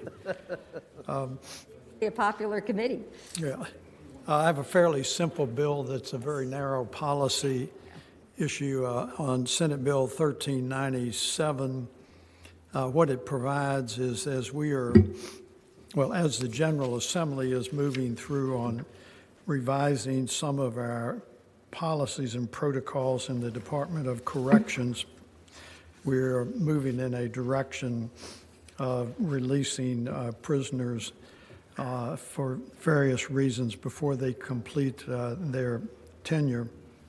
On my bill, it adds a paragraph numbered 9 to the powers and duties and responsibilities of the parole board, which provides that if someone is being released is getting a conditional release for geriatric or terminally ill reasons, that the attorney for the Commonwealth will be notified 21 days in advance if, in fact, that person has been convicted of a felony. The only thing that occurred to me was, depending upon the prevailing atmosphere, if you wanted to put a predicate in front of felony and add the word violent, I would be amenable to that. Otherwise, I take the bill as it is. Madam Chair? Thank you, Senator Norman. I do have a question. Senator Spruill? Yes. Madam Chair, to the patron of the bill, so the Commonwealth been knowing 21 days before. I'm trying to understand that 21 days, that means they would have had to have known that the person is going to be released, and then so 21 days before he is released, that the Commonwealth attorney is notified? Madam Chairman, I would say to Senator Spruill that the Department of Corrections would have to notify the appropriate Commonwealth attorney 21 days before the release. Thank you. Madam Chair. I have a question. Senator Boyce, go. Thank you, Madam Chair.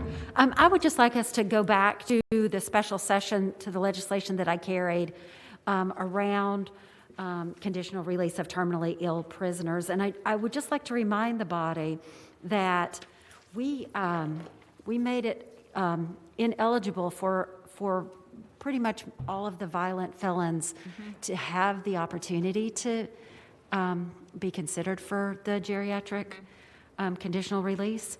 And, you know, I certainly appreciate making certain that localities are well informed. I wouldn't want this to burden them. However, you know, I just want to make sure everybody understands that violent felons are not eligible for conditional release. So just wanted to make that piece of clarification. Senator Boysko, thank you for your comment. It sort of relates to my question. Senator Norman, is there a reason we didn't use electronic notification? Because we also had that in our... Madam Chairman, I would say that if there's verifiable electronic communication, I would not have a problem with that. I'm more concerned about the notification. And as long as the only reason I put certified mail in there was it's verified. I don't have a problem with verified electronic communications either. And let me say this, there was somebody testified in courts earlier in the week about the notification and being very personal about it. I had a gentleman who was convicted of a felony against me, and I appreciated very much the notification when he got out because he had previously made threats against me and my family, so I was appreciative of that. And so I will say I have a little bit of a personal overtone on this. I understand. Thank you for sharing. I will ask staff, I believe there is a way to do verified electronic mail now. Madam Chair, yeah, we could certainly add language in about notification via electronic means. We use electronic means elsewhere in the code section. It would probably look something like on line 53, would read more like notified by certified mail or electronic means, at least 21 days. If you make that amendment, though, I would caution the committee to look up to the language on lines 25 to 30. And this is the same language that applies to discretionary parole. Unless you see a reason to make a different standard for these two, if you want to have the standard here, I think it would probably be appropriate to have it there as well. I would agree, and I think the patron would believe that is a friendly amendment. So I would move that on line 25 as well as on line 53, we indicate electronic mail would be acceptable. Madam Chairman. And I would like a second to that. I second that, Madam Chairman. A second from Senator Spruill, Senator Cosgrove, and then Senator Boysko. Thank you, Madam Chairman. I agree with the amendment almost, but I think it needs to be verifiable electronic means. Can we add that word? Because when you get electronic mail, I guess we're looking for a response, so that would be a verifiable. Chairman, I'm not an IT guy, but I know even on my law email system that we have the little box you can check, which gives you the confirmation that it has been delivered and accepted. Madam Chair. Let me hear from our general counsel first. Yeah, Madam Chair, I don't think there's any reason to not do that. Okay. It's not something that we typically say a lot, but I don't think it causes an issue. Why don't you go ahead and add the word verifiable? Okay, and I think I called on Senator Boysko and then Senator Morrissey. Madam Chair, I didn't have a question at this moment. Thank you. Senator Morrissey. Thank you, Madam Chair.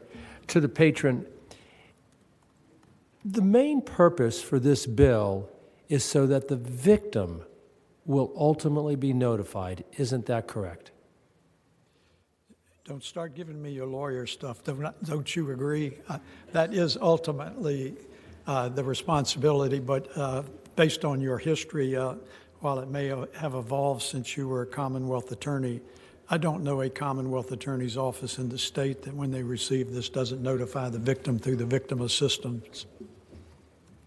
So Senator Morrissey. Thank you. Every CA office has a victim witness program, and so you would expect or hope that if this bill were to pass, the Commonwealth Attorney's Office is notified, then the victim witness department in that CA office would notify, for example, you when you are a victim. That's the hope, correct? That is the aspiration, Madam Chairman. All right, further question. Why can't we, and don't we have a system right now where DOC has before they release individuals, they already have some type of portal where the victims are in some type of data bank so that they are notified, as opposed to sending it to CA that then puts the burden on notifying the victim? Madam Chairman, I would respond. One of the challenges that's inherent, whether you have a portal that you're referring to or whether you go through the local Commonwealth attorney and the victim assistance, is the access or tracking down the victim. In most localities, the victim assistance offices, my experience, are doing a better job of tracking or following the victims, and I think the probability of making the contact is a lot better rather than creating some electronic situation. I mean, just as we're hearing on the pandemic situation, and I'm not being critical, is that we have a lot of people that are not particularly savvy about using electronic communications, and I just thought this was a preferred approach. Final question. Senator Morrissey.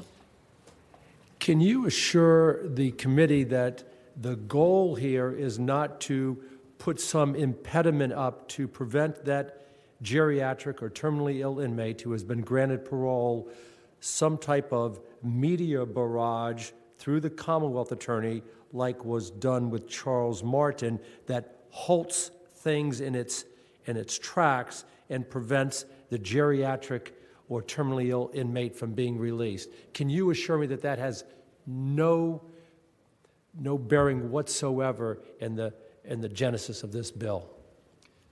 Madam Chairman, I would say to the senator that he knows that I frequently pay attention to words, and I'm paying very careful attention to the words that you are using.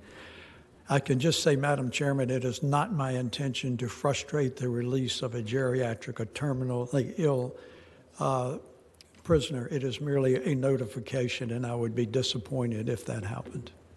And I expect DOC would hear from me. Thank you, Madam Chair, and thank you, Senator Morrissey. I don't know if you have speakers, Senator Norman, but this bill is heading for approval as amended.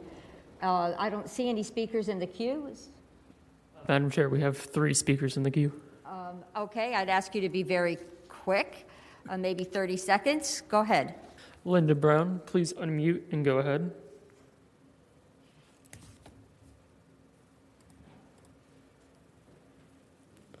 Linda Brown. Thank you. Good morning. Can you hear me? Yes. Thank you. Thank you very much for allowing me to speak. I am speaking against this bill. I am actually the victim of a crime, and I'm actually, on the other hand, a family member of a person who has been incarcerated and released. The parole board currently does an excellent job notifying the victims and their families prior to someone's release, and I know that personally from experience. I do not see the need for a Commonwealth Attorney's Office in any locality to get that information prior to the release of the inmate. Thank you. Thank you, Ms. Brown. The next speaker? Kate Green, please unmute and go ahead. Good morning, Madam Chairman. This is Nathan Green, Commonwealth's Attorney for the City of Williamsburg and James City County, speaking on behalf of the Virginia Association of Commonwealth Attorneys. I will be brief. We do support this legislation. I do appreciate Senator Boysko's comments about not overburdening us, but we don't believe it will be a burden to provide this safety net in making sure that the victims are notified. Thank you. Thank you so much. David, call the next speaker. Sean Winnett, please unmute and go ahead. Thank you, Madam Speaker. Sean Winetta with the Humanization Project. We don't have a position. We just like to point out sort of 2 issues that we believe that perhaps is an unintended consequence of this. One, it just simply creates a redundancy. The Virginia Department of Corrections has a victim services unit that is already charged with notifying victims of an impending release of whether it's parole eligible or geriatric or somebody that simply finished their time. And the concern is with that is creating this redundancy is causing re-victimization if a victim of a crime is getting multiple calls from multiple victim services units, including not only the Department of Corrections as well as the Commonwealth Attorney, and I'm also a certified victim advocate. We think that is a problem, and we'd ask the committee to perhaps address that question. And I'm available for any questions. Thank you.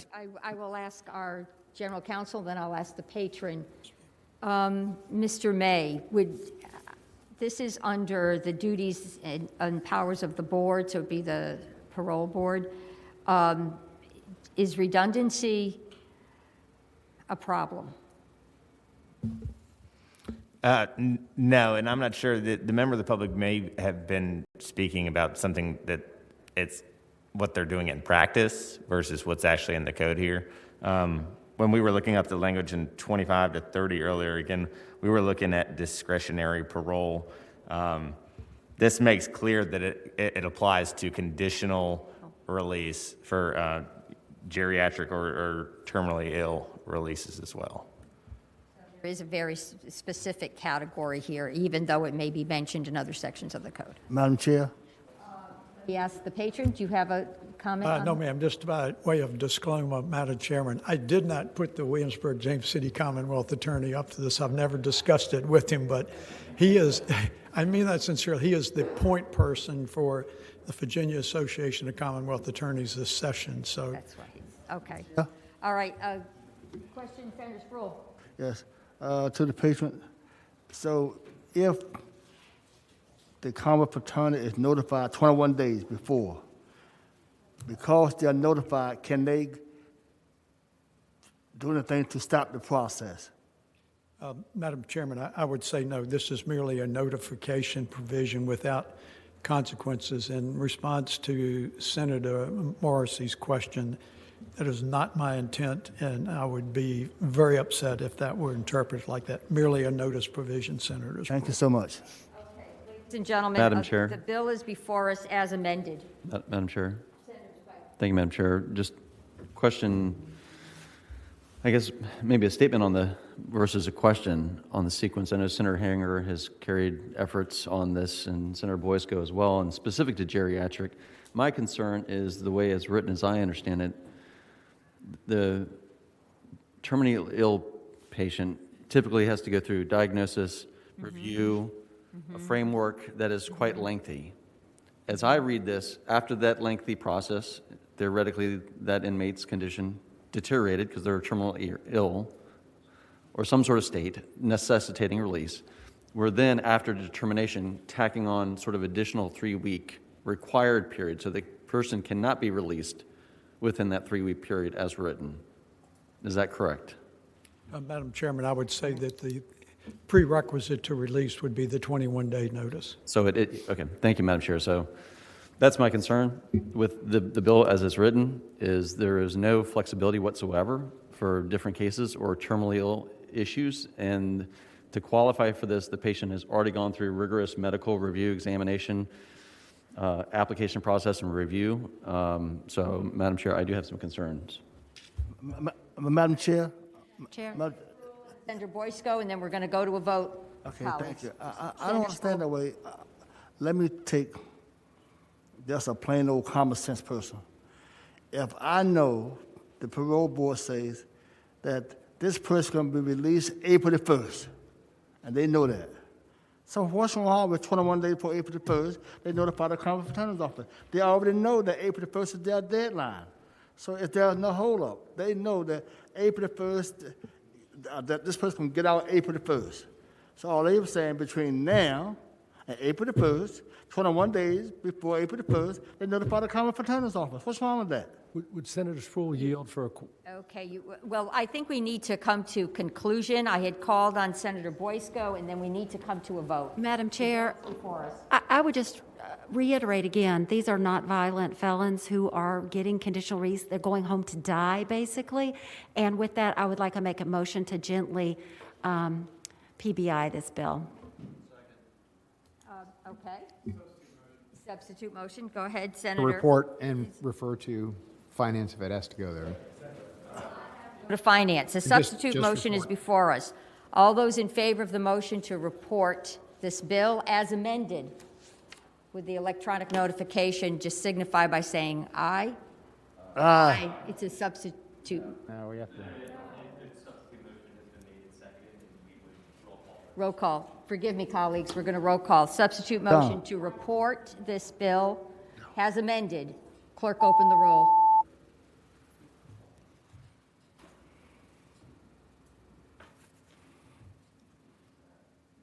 Ayes 9, noes 5. Okay. Thank you for your courtesies, Madam Chairman and the committee. Bill reports. Thank you. Okay, Senator Marsden. I do agree with you. Do you agree with me? Senate Bill 1363. Thank you, Madam Chair. This bill does have to go to Finance. Yes, ma'am. I do have a budget amendment in, sort of a placeholder. Madam Chair, I believe we have a substitute that we need to get before us. Okay. Substitute has been moved. And second, is there a second? All those in favor signify by saying aye. Aye. Okay. The substitute is before us.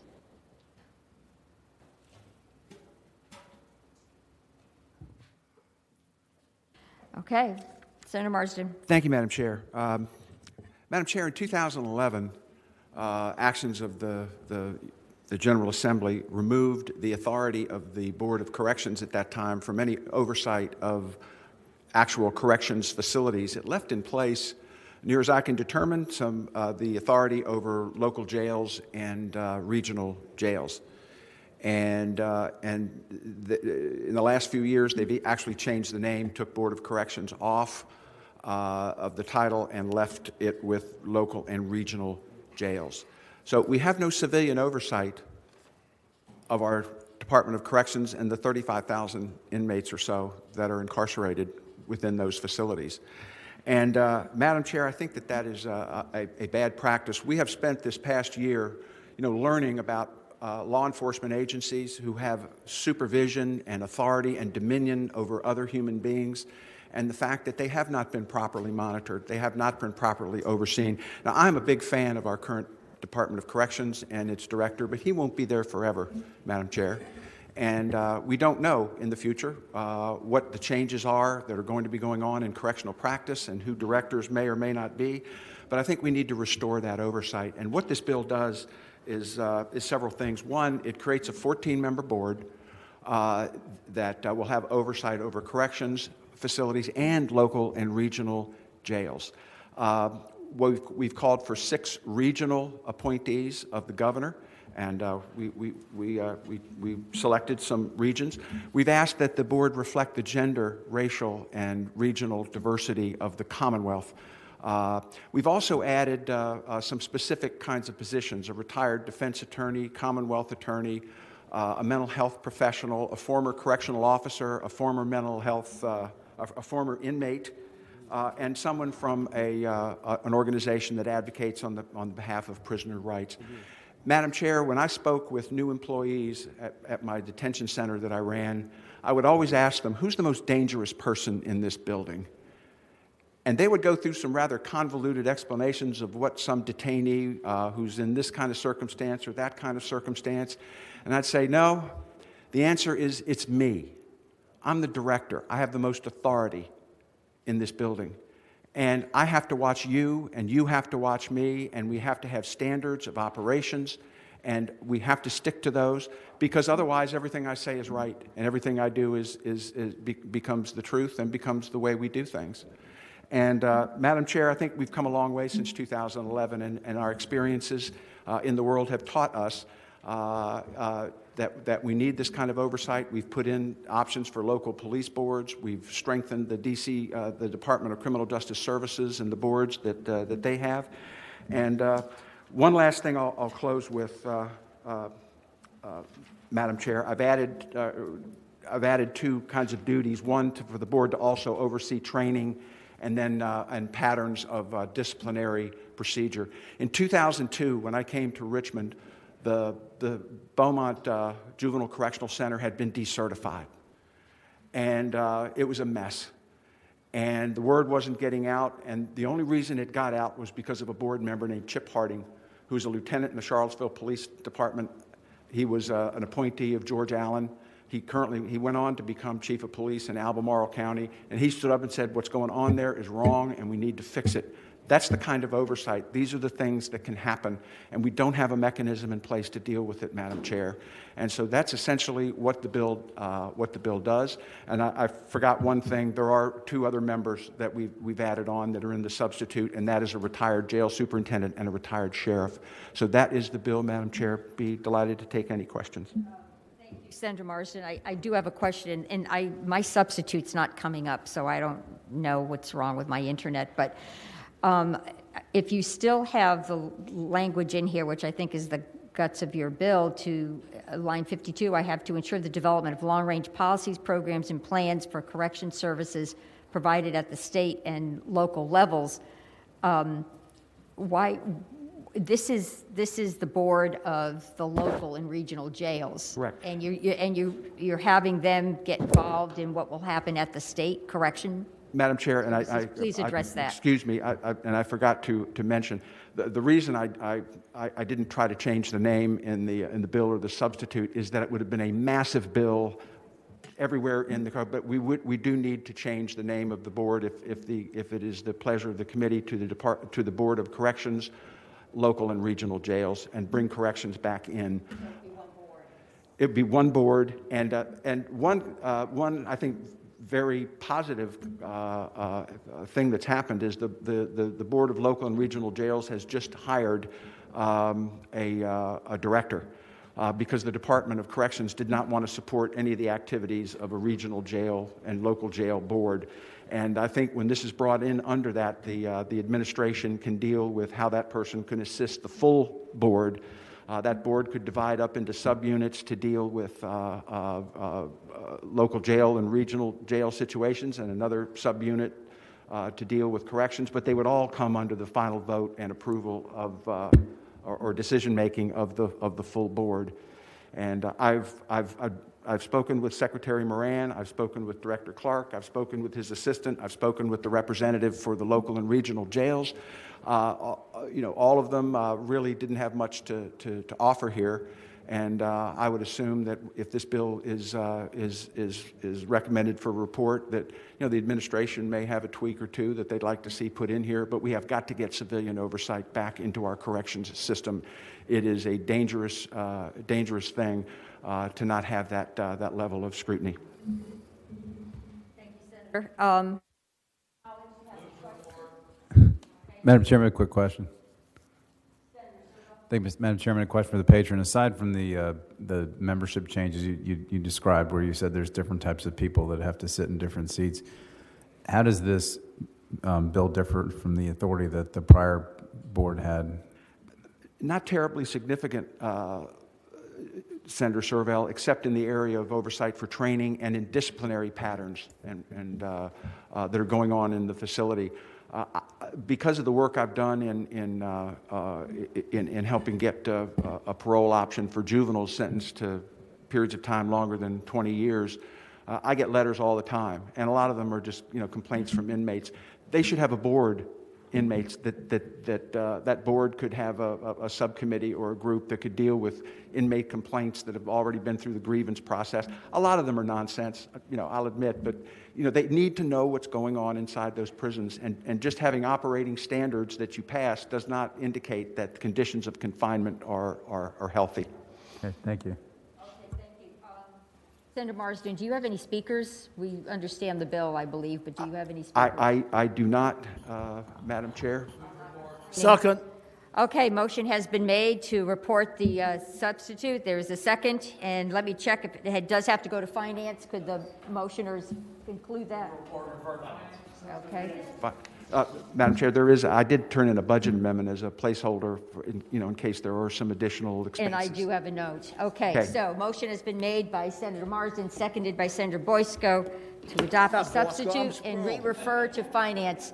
The clerk, please open the roll.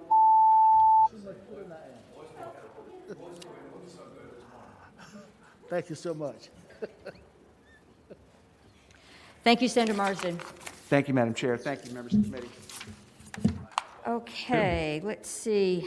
We're going to work in Senator Chase Senator Chase is in the queue. I'm right here, thank you. Welcome, Senator Chase. I direct our attention to Senate Bill 1232. Thank you, Madam Chair. This bill, Senate Bill 1232, as it relates to conditional release of healthy geriatric prisoners. Madam Chair, we are trying to correct a loophole in the conditional release of geriatric prisoners. Current law says that a person may petition the parole board when they reach age 65 and have served at least 5 years of their sentence, or reach age 60 and have served at least 10 years of their sentence, unless they've committed a class 1 felony, first or second degree murder, or murder of a pregnant woman. Unfortunately, what we're seeing, and I've listened to a couple of the other patrons before me, I think it's important to understand that violent felons are being released. And I think Senator DeSteph has done a great job of identifying that issue.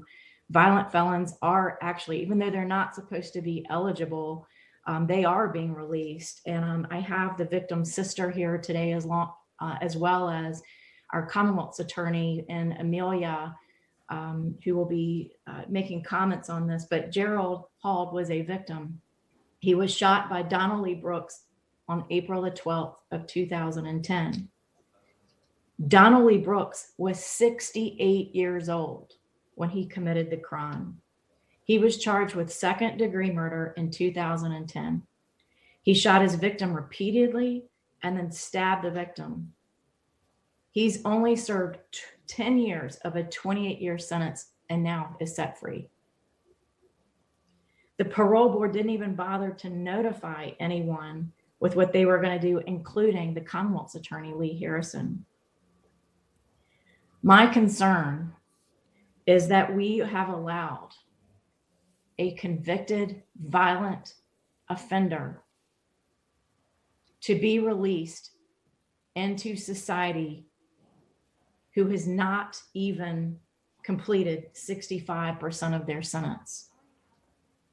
My goal is to change this.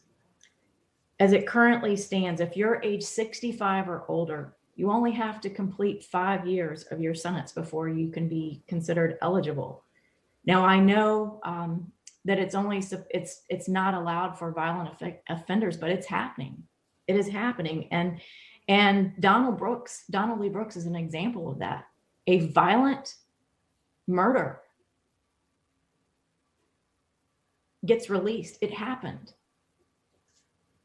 My goal with this bill. Senator Chase, I'm going to ask you to conclude your presentation so we can get to your speakers. We do have a heavy docket. Yes, ma'am. So my goal is to require that you must serve at least 65% of your sentence and change the age for the conditional release from age 65 to 70 so that we can ensure justice for the victim and the victim's family. Thank you, Madam Chair. Madam Chair. Thank you, Senator Chase. Senator Morrissey. Question for staff. Initially, Senator Chase referred to and used the language a cleanup bill, but I'm looking at the legislation right now, and it appears that not only is it adding offenses, but it's changing the age from 65 to 70, plus a major component, it says instead of having served at least 5 years, they have to have served 65%. Is this anything close to a cleanup bill? Madam Chair, Senator Morrissey, I don't think it's a cleanup bill. What it does, so under current law, unless you've been convicted of capital murder, you can petition for release if you're 65 and you serve 5 years, or you're 60 and you serve 10 years. Under the bill, instead of capital murder being the only disqualifying offense, you're adding on the disqualifying offenses of first-degree murder, second-degree murder, murder of a pregnant woman. In addition to that, instead of having the two options, 65 and 5 years or 60 and serve 10 years, you're requiring that the person is at least 70 years old and has served 65% of their sentence. Madam Chair. Servo. A quick question. Madam for the- Chair. Quick question for the patron. Go ahead, Senator Servo. Senator Chase, I've noticed that the fiscal impact statement has a $50,000 fiscal impact for the additional offenses. Additionally, I think you're asking us to incarcerate people for a longer period of time, and I've looked at your budget amendments. You don't seem to have any budget amendments filed for this bill, even though it has a significant fiscal impact. Is that accurate? Madam Chair, Senator Serval, that is not correct. I actually did file a budget amendment for this. And to answer Senator Morrissey, I have not referred to this as a cleanup bill. Okay, Senator Chase, let's get to your speakers. Go ahead, David. Sean Winetta, please unmute and go ahead. Thank you, Sean Winetta with Humanization Project. We'd just like to oppose the bill. One of the concerns that Senator Chase brought up was how victim notification was not made in a recent case. However, not only are there redundancies for that I had mentioned earlier, but Senator Norman's bill that was just referred out of this committee earlier today actually addresses that concern of hers. Yes. We also have concerns. This has been addressed over and over again. The release of or eligibility for geriatric parole was addressed in the special session. Senator Boysko addressed it as well. So we would oppose this bill. We think it's been well covered and find it an unnecessary change. Thank you for your time. Linda Brown, please unmute and go ahead. Madam Chair. Yes, go ahead. I'd like the speakers to keep to 2 minutes. Senator Madam Chase, Chair. did you want to speak? Thank you.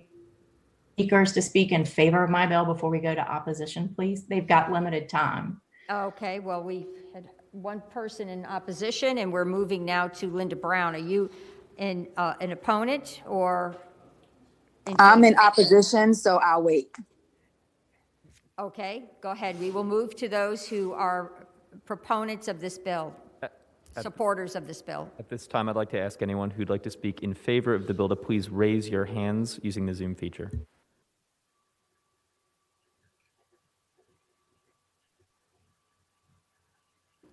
Kenneth Nichols, whenever you're ready, please unmute and go ahead. And I will ask the speakers to please keep their remarks to 2 minutes. Thank you.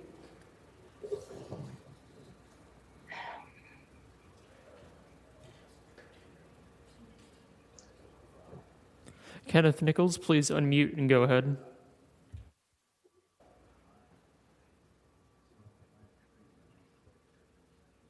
Please call the next speaker.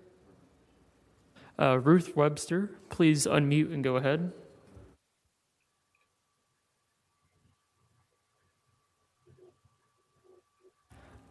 Hi, my name is Ruth Webster, and thank you for letting me speak today. And I am in favor of Senator Chase's bill. Absolutely, violent criminals are being released under the geriatric law. It is a loophole that he has fallen through. My brother in 2010 was brutally murdered by Donald Brooks. My brother, who had no weapon, was shot from behind in the back multiple times.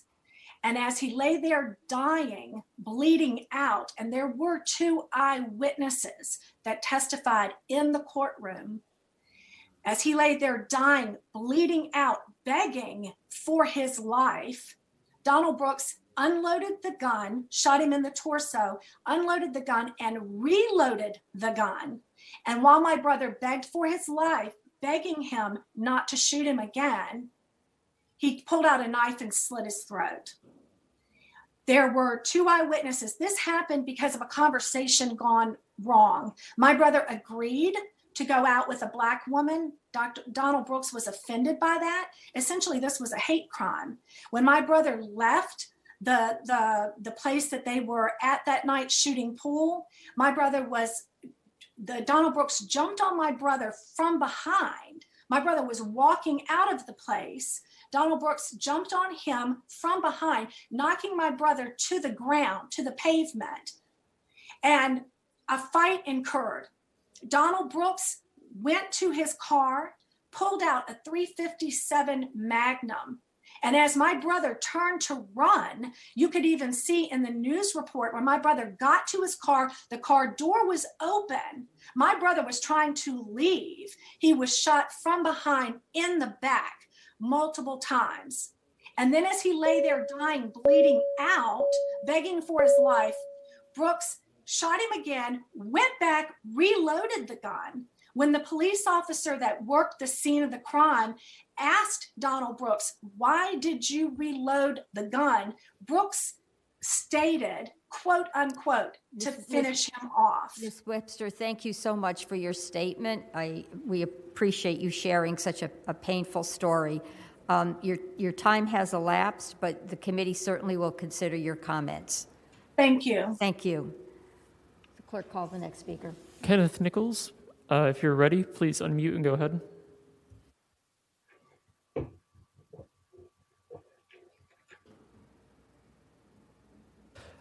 Kenneth Nichols, we can't hear you.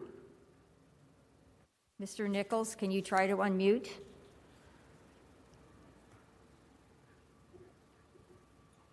Madam Chair, Lee Harrison is also the Commonwealth's attorney from Amelia. Is Mr. Harrison on the line? Mr. Harrison, if you could raise your hand, we can move you into the Zoom call. We can move you in, yeah.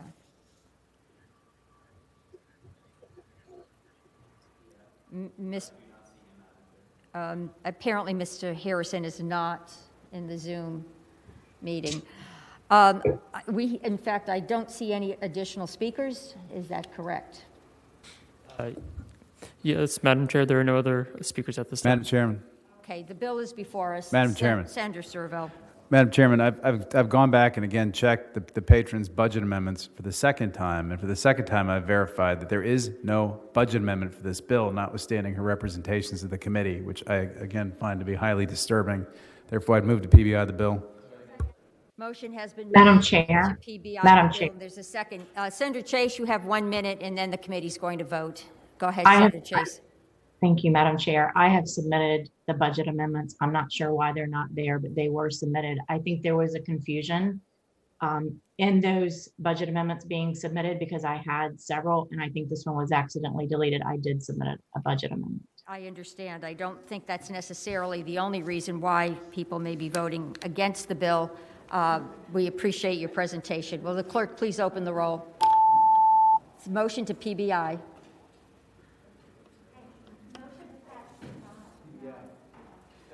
This is a motion to PBI. Are you okay? Ayes 8, noes 6.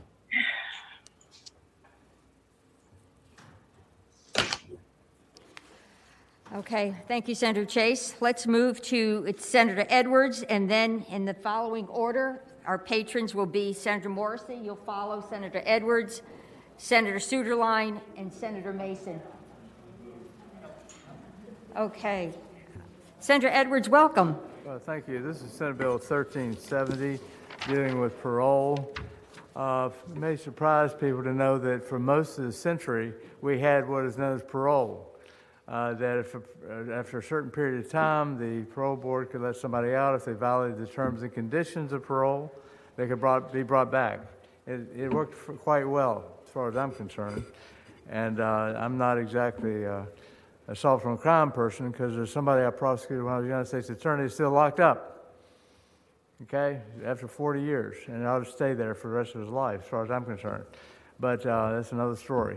So what happened was in 1996, after George Allen was elected, Bill Barr, whom you probably heard of, gave him an idea, why don't we do this, get rid of parole, make people serve 85% of their time. And so that's what we've done, and since then there's no such thing as parole. The benefits of parole is if after a certain period of time, the parole board can let somebody out if they was under terms and conditions, typically a lot of supervision, and if somebody violates the terms, then they're brought back in and serve more of their time. And there are real benefits to that, and the Crime Commission is currently studying this, to let you know, and I thought it would be a good opportunity to at least let some people express their views on the concept of parole. Thank you, Senator Edwards. I know the Crime Commission's currently studying this, and I expect that we will refer this bill we'll PBI it and refer it to the Crime Commission. We are happy to take comments. This is a very important topic. We spent a great deal of time on the whole question of parole reform and credit sentencing issues during our special session. How many speakers did you ask? I don't know how many are. I don't have Gosh, I see about 5. okay. We've got Thank you. about 16 speakers. I'll manage this. Thank you, Senator Servo. David? We have speakers do about we have? 16 speakers, and we've got a lot more coming in. Well, we're not going to take any more speakers after this point. If they have not signed up by the time the presentation was made, we're not going to take any more. Madam Chair, if I may, we can just get them sorted out and I'll ask. Sure, take your time. At this time, I'd like for those speakers wishing to speak favorably for the bill to please raise their hand.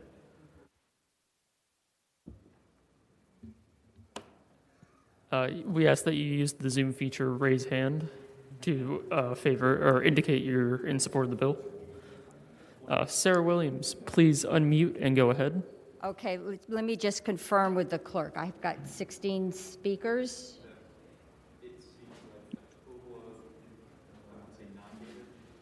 It does, yeah, I only see 9 total. 9 to 4. And 4 against. Okay, 13. Okay, I am going to ask our speakers, if at all possible, to keep your comments to 30 seconds unless you're representing an organization, and then you may have a minute.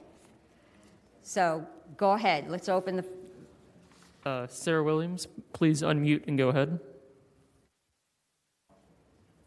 I'm sorry, I was against. I don't understand why my hand was raised for 4, so I'm against. So I'll let somebody else go ahead.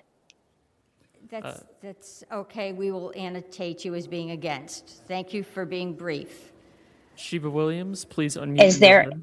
Is there any way that I'll be able to speak against? No. At that time? No. Okay, well, can I go ahead and make my remarks? Go ahead and make your remarks since you have the microphone.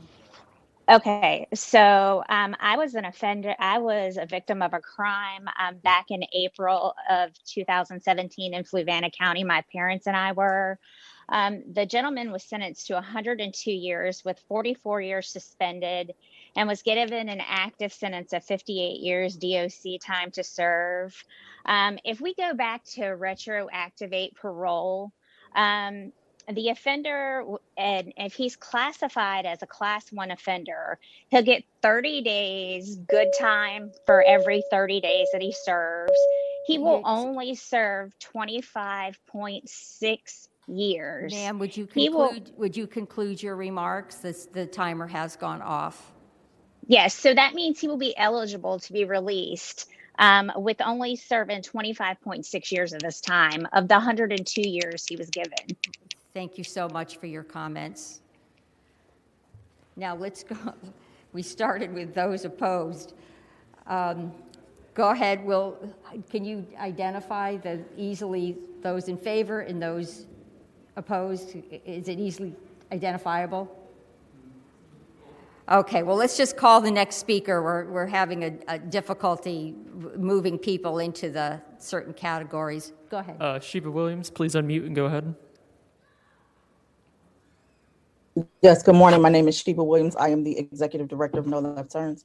We're a reentry organization that has been doing work for the past 6 years with individuals who have been released from incarceration. We strongly support reinstating parole, which has been alleviated for 26 years because we have a 0% recidivism rate.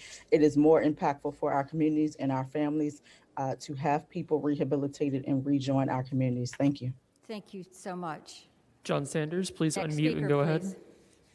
My name is John Sanders. I live in Fluvanna County. I'm speaking against this. And I speak on a subject that I had hoped never to speak again. I want to let you know what life is like living under the old system of parole before the truth in sentences. What happens here is, in this legislation, is not going to impact my life. I'm already living under the old way. But it is going to greatly impact the future victims and their family. 29 years ago, last November 4th, my 8-year-old son, Christopher, was brutally murdered in his sleep by his mother. He was hit around his head and shoulders over a dozen times with an axe. Sir, may I ask you to conclude in the next sentence or two? These parole hearings intensify the feelings that I have what happened to my son, the last moments that thoughts. So I beg you, don't change this law and subject these people, these victims, again, to the torture that these parole hearings have put my family and me through. I wish I'd been able to speak longer. This is a subject I've been going through for 30 years. It is very deep into my heart. And I will forward this to you so you can read my entire. I appreciate that. We will read your entire statement. Against this bill. Thank you so much. Linda Brown, please unmute and go ahead. Good morning, Madam Chair. Thank you for allowing me to speak. I am speaking on behalf of Restore Justice Virginia, and we are in complete support of this bill. Not everyone who's incarcerated are murderers. Everyone should have a chance of parole. Everyone should have a chance to a second chance. We should be trusting in the system and in the parole board that we have in place. Discretionary does not mean mandatory. It just only means you have a chance. It doesn't guarantee your release. And we should also keep in mind that we are trusting in the competency of the parole board, that when they look at a case, they know whether or not this person deserves to be back into the community as a citizen. I too am a victim of a crime, and I too am the family member of a person who has been released and is productively being a productive citizen. Thank you for your time. Thank you so much. Juanita Belton, please unmute and go ahead. Hi, good morning. I am 1/3 of Citizens in Prison Reforms, and we wholeheartedly agree with this prison reform bill. Parole decreases mass incarceration, it decreases prison costs, and again, it is not allowing murderers and rapists to get out. It is giving human beings a chance to be productive citizens in their community, especially if they've shown themselves to be rehabilitated. Really quickly, my loved one has been serving 23 years for a crime. First offender at 18 years old that he committed. There's no more time for him to serve. He is ready to get out. He is rehabilitated. He has done the work, and it is now time to be a productive citizen before he becomes a problem at 60 years old in regards to cost and things like that. So we wholeheartedly agree with this bill. Thank you and feel it's necessary. Thank you so much. Jen Carter, please unmute and go ahead.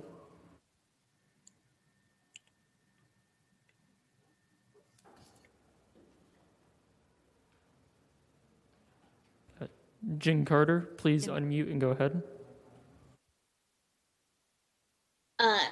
Thank you, Madam Chair, members of the committee. I'm co-founder of the Humanization Project, and we wholeheartedly support this bill. Most of you have heard me speak before about the importance of hope and second chances for people behind bars, not just for them, but because of how such opportunities drive rehabilitation and create better citizens, making our whole society safer. I will keep my comments brief today and just say Virginia should have never eliminated parole. It is an important aspect of the prison system, and I encourage you to vote to restore it. Thank you. Thank you. Appreciate your remarks. Pauletta Jett, please unmute and go ahead. Can you hear me? Yes, we can hear you. I'm against the parole system because this man killed my daughter. He went back in the house, got a gun, shot her in the head. This was a heinous crime. Plus, he's been in jail several times. There's no need to give a man who's got life in prison a parole. All they're going to do is the same thing when they get back out. There's no rehabilitation. So I look forward and oppose this bill immensely. Thank you, sir, for your comments. Jeanette Miller, please unmute and go ahead.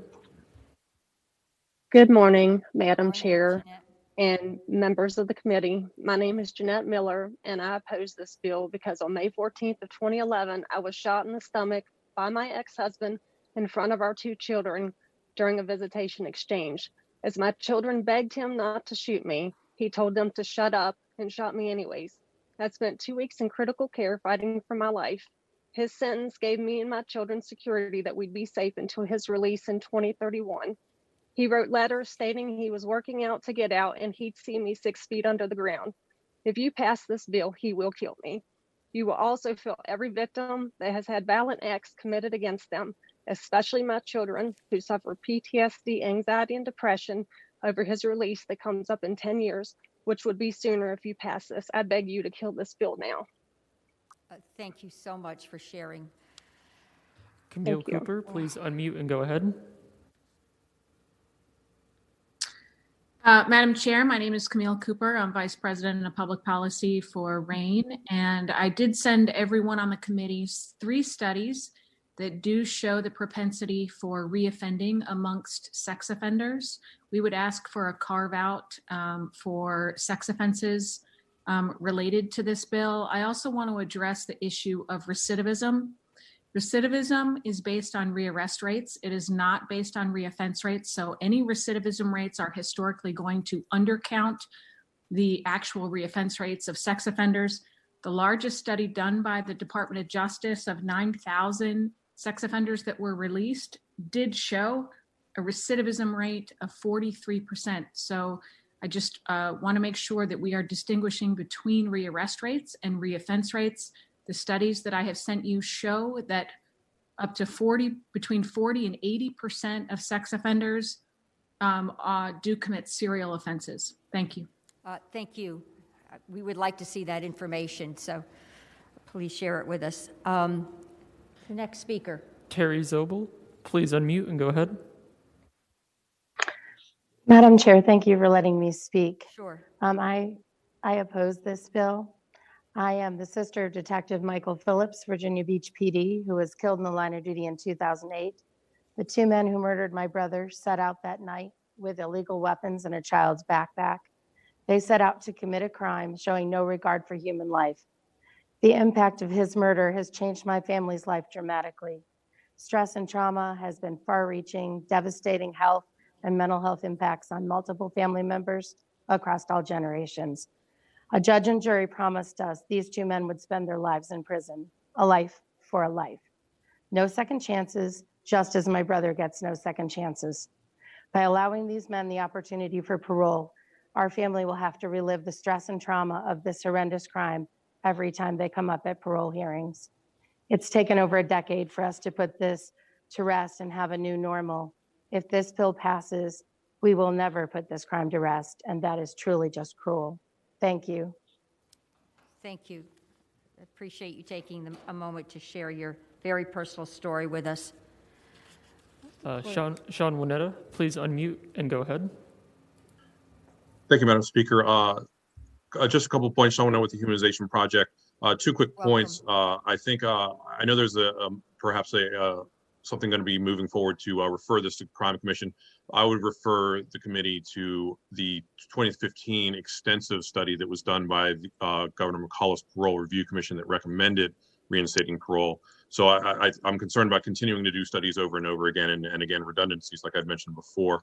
I'm a recipient of executive clemency, and I'd like to see the same opportunities extended to other men and women behind bars that are doing positive things and are trying to make change and to rehabilitate themselves and to come out.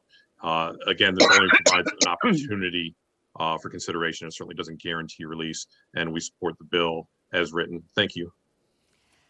Thank you very much. Are there any other speakers? Yes, Madam Chair. Brian Haskins, please go ahead. And we are almost... Brian, are you there? Yes. Yes, thank you, Madam Speaker, Madam Chair, and members of the committee. My name is Brian Haskins. I'm the Commonwealth's Attorney for Pittsylvania County, and I'm here speaking on behalf of the Virginia Association of Commonwealth's Attorneys in opposition to the bill. One thing that we have to understand about parole is it never, ever went away. It was imported into our sentencing guidelines. The sentencing guidelines upon which all offenders are based for their sentences are based upon the average amount of time that was spent in prison before being paroled. When parole was abolished in 1995, judges responded by reducing the sentences to keep them equal for nonviolent offenders than they were for those being released on parole. And studies have concluded time and again that nonviolent offenders on average are not spending more time in prison as a result of no parole. Applying this backwards retroactively is the significant problem that the Commonwealth Attorneys Association has, because it would undo every sentencing event. We've already heard one witness who I did not know was speaking today about her brother being murdered in the line of duty. Life, if parole passes, those who were sentenced to life for child rape will be eligible for parole in 15 years. If this bill passes, those who are currently serving sentences of no parole for capital murder will be eligible for parole in 25 years. In fact, every violent offender who was their first time in prison for a rape or violent offense will be eligible for parole in only 25% of the time that a judge previously imposed as the amount of time that was appropriate for that level of the offense and its impact upon the victim. In addition, if you retroactively apply this parole system, the parole board has to conduct a hearing for every parole eligible inmate within 90 days of their eligibility date. The parole board is not funded or staffed to handle the influx of the thousands, potentially, or at least hundreds of inmates who will be released or will be parole eligible as soon as this bill passes because they've served. I'm going to have to ask you to conclude. We do Yes. have some additional speakers. I think we understand exactly where you're heading. Okay. My final comment is this. In 2015, there was a Senate finance study of the impact of parole. It concluded that the parole system being abolished resulted, and the violent offenders being incarcerated at a higher rate, resulted in a current prison population of about 80% being violent offenders. Those are the ones who will benefit from parole being applied retroactively and going forward. For that Okay. reason, Mr. we Chair, oppose it. Madam Thank you. Chair, could I ask Thank the, you. could Thank I you ask the so person who much. testified one quick question? One quick question. Thank you Go very ahead, much. Senator Morrissey. To the Commonwealth's attorney who just spoke, I'm sorry, I didn't hear your full name. You indicated that the sentencing guidelines captures and allows essentially for parole. What about the individual who was sentenced to a 30-year sentence by a jury, and when the sentencing guidelines called for 5 years? How does the sentencing guidelines capture that person, and why shouldn't that person be eligible for parole, having, for example, already served 25 years of a sentence that the guidelines only called for 5? Yes, Madam Chairwoman and Senator Morrissey. Again, my name is Brian Haskins. I'm sorry, Commonwealth Attorney Brian. of Pennsylvania Excuse County. me. That's okay. Thank you, sir. That is a particularly legitimate question. You, Senator, addressed that issue going forward, I believe, last session with your jury bill to eliminate jury sentencing unless the defendant demanded it. Now, for those who were sentenced, they are pulling 85% of that time right now. I would respectfully submit that is an entirely different small fraction of those who are in prison right now for either violent or non-violent offenses. If the bill were to target that, we may be having a different discussion, but this bill targets everyone and would undo every single sentencing that's happened since 1995 for those who are still in prison. Thank you, Mr. Haskins. Okay, we have 6 additional speakers. Again, 30 seconds, please, and the chair would greatly appreciate it if you could just say if you're in favor of this bill, say that. If you're opposed, let us know. I think we've gotten a good overview of the pros and cons. Leslie Cole Swanson, please unmute and go ahead. Hello, thank you, Madam Chair and Senators. I would just like to speak in opposition to this bill, as my life has already been negatively impacted by the parole experience and similar bills. Just not to get into too much, but in 1996, my father came to our home with a gun and pulled my mother into our front yard while my brother and I, both small children at the time, were present, and murdered her there.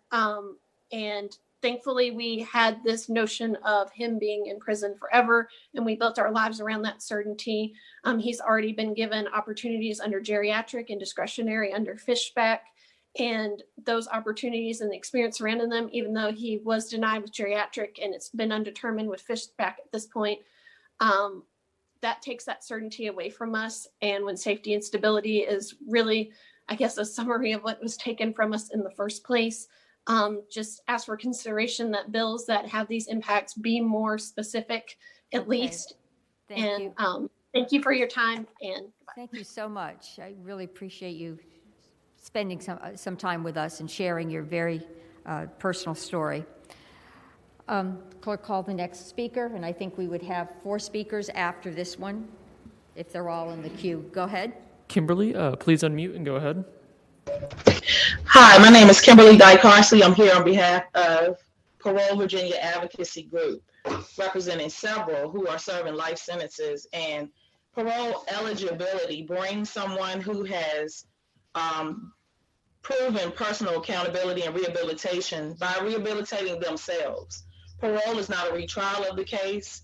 It is an opportunity to show the evaluation and measure the success of the Department of Corrections. Americans have always believed in the power of redemption. That is a quote signed in the First Step Act 2018 by former President Donald Trump. And Pope Francis in 2014 stated, life imprisonment is a hidden death penalty. Again, parole is not a retrial of the case.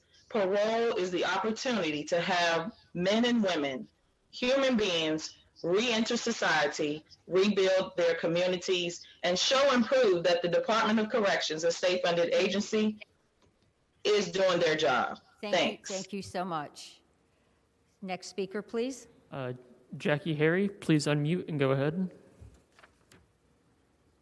My name is Jackie Harry, and I don't want you to pass this bill. You should not pass this bill because people who committed crimes such as child sex crimes, rape, murder, and many others should not be allowed to have a chance at parole. My brother's serving 5 life sentences, and he needs to serve every bit of that for hurting children. He was only out of prison for armed robbery for 3 years before committing these crimes, and criminals cannot be rehabilitated. So I ask that you don't pass this bill. Thank you, Jackie. Next speaker. Debbie Smith, please unmute and go ahead. Yes, thank you. I just want to say that if equity is our main concern here, I would like to ask, where's the parole board for victims? I've behaved myself, and I would like to be released from the effects of the rape, the abduction, rape, and robbery that was committed against me. I want to be able to get in an elevator when someone else is in it without fear of attack, and not have my body jump and tense when someone comes up behind me. And I'd like to feel safe in my own home, as this happened in my home. You can give me none of these things, but what I would ask is that you at least give me the only sense of justice, the only equity for victims to have. Keep these perpetrators incarcerated for the time they were sentenced, because I've been sentenced for life, and I'm going to have to serve every single day of it. Thank you, Ms. Smith. I appreciate you sharing your experience with us. Michelle Hawkins, please unmute and go ahead. Thank you. Hi, thank you for allowing us to speak. I am in favour of the parole bill. Just because somebody's committed a violent offence doesn't mean that they are violent people. The parole board only gives people a second look at their case, at their behaviour in prison. It doesn't give them a guarantee at release. It just gives them hope. And a man with no hope is a very dangerous man. And how many more parole bills need to be sent to the Crime Commission for study? There was numerous in the 2020 session. There was another bill in the special session in 2020. And now you're talking about passing another one over to the Crime Commission. Really, are the Crime Commission actually doing any studies? Because this just seems to be ongoing. This bill needs to be passed. It needs to give people hope. Thank you. Thank you. Thank you, Michelle. Debbie Songer, please unmute and go ahead. Hello. Hello. Can you hear me? Yes, we can. Can you see me? We cannot see you, but we can hear you. Okay, I am the mother of my only son at 19 and a half years old, shot at close range 3 times on December 23rd, 2012. When we went to trial, his reason was he crashed a Christmas party, the murderer. He was from a gang, and they lured my son to the bottom of the steps, and the accomplice sat on his chest while the murderer shot him 3 times. I'm sorry for being emotional. We completely understand. And while he was incarcerated, they had witnesses that came forward that the reason that he did this to my son was to elevate his standing by killing a college kid. My son, Ben, I was faced with a horrible trial, as trials are nightmares. And when the prosecution rested, they said, came to me with a plea agreement if I would accept it. The only reason I accepted it, because in Virginia, if you plead guilty, then there was no possibility of parole. And in essence, it's like being blackmailed to stop the pain of proceeding with a trial that would to defend the indefensible. He would have gotten, the chances were 98% that he would have got a life sentence. I accepted that plea just to stop it from going forward, because he said it's like blackmail. I will plead guilty if you accept this plea. So I made that decision. We do understand that this must have been very, very, very difficult. I am so opposed to this because I would not have accepted that plea. I would have went forward for a trial to get a life sentence.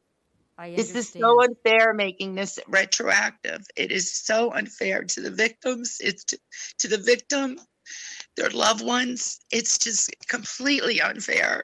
I would not have accepted that plea. Thank you. Thank you for sharing your statement. We understand, we hear you. Your comments will be seriously considered and evaluated. So thank you so much. Well, I am pleading, I'm doing a plea that you do not do this. Okay. You know, if you. I'm going to have to ask you to conclude. We do have other speakers, but you can certainly finish your thought. That's just what I wanted to get across. Okay. And I will be dead by the time, but to go to a parole hearing for him, and they let the victims, the loved ones go. I'm 63 years old. I had been at 36. I might not even, if you have parole, I might not even be able to show up for that parole. I understand. Thank you so very much. We're going to move on to our next speaker.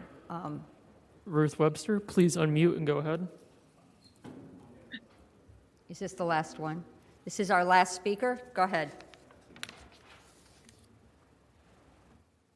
I'm sorry, there might be some mistake. I was actually in favor of Senator Chase's bill, so I think I've.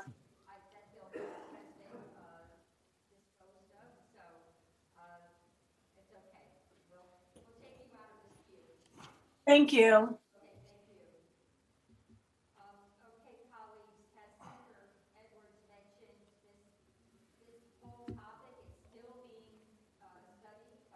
I will look at this bill. If we were to PBI this bill, the chair could send a letter to the Crime Commission summarizing our comments and asking for a report back. So moved, Madam Chairman. Thank you. A motion has been made by Senator Cosgrove. Is there a second? Second.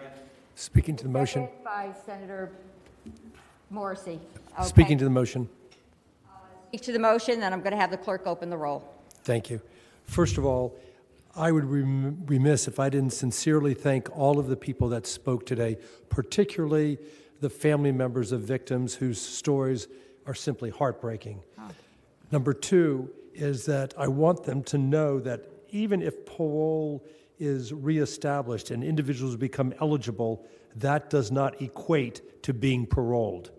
Third thing, the patron of this bill, Madam Chair, is not somebody who has just come into the state Senate. He has been practicing for over 5 decades. He's a former United States attorney. He is the chair of the Senate Judiciary, and he has heard all sides before. With that said, I support this bill, Senator Edwards, but like other folks, I think it probably needs a lot of work with the Crime Commission, so that is why I'm supporting the motion to pass by the bill indefinitely, with the understanding that the chair of this committee will send a letter to the Crime Commission for a full study. Thank you, Madam Chair. Madam Chair. I actually had a request from Senator DeStef, who had a brief statement, and then very briefly, I'll go to Senator Reeves. We do have a motion before us. Yes, ma'am. Speaking to the bill as a whole, after DeStef. Senator DeStef. Madam Chair, I just wanted to provide a brief statement from the widow of Michael Phillips and the family of them. And they wanted us just to make sure that we understood that they have a peace of mind knowing that his killer would not be, and he was a police officer in my district who was brutally killed, But they wanted us to know that that the prisoner, the gentleman who killed their son and her husband, that the peace of mind they have is that he was given life without parole. And they're very, very concerned, and that's why they were very opposed to this. They reached out to me personally a couple of times. Thank you. Thank you, Senator Steph, for sharing that. Senator Reeves, and then colleagues, we're going to vote. Senator Reeves. Thank you, Madam Chair. I just wanted to preface that I spent, I think, 6 or 7 years on the Sentencing Commission when I was assigned on the Courts of Justice Committee. And I will tell you, I would highly recommend, as we send this to the Crime Commission, that we rope in the Sentencing Commission and Justice Lemons and the folks there, because I was not in this body or this chamber when this was done under the Allen administration, but I will tell you, after serving there that long, that there is careful consideration, and the system has worked, not perfectly, but my understanding of all those years there is they take into consideration when judges are outside the guidelines and those sort of things on a case-by-case basis. And I would just ask, as we send this to the Crime Commission, that they also rope in the Sentencing Commission. We will make that note in our letter. Thank you. Colleagues, please vote. Clerk, open the roll.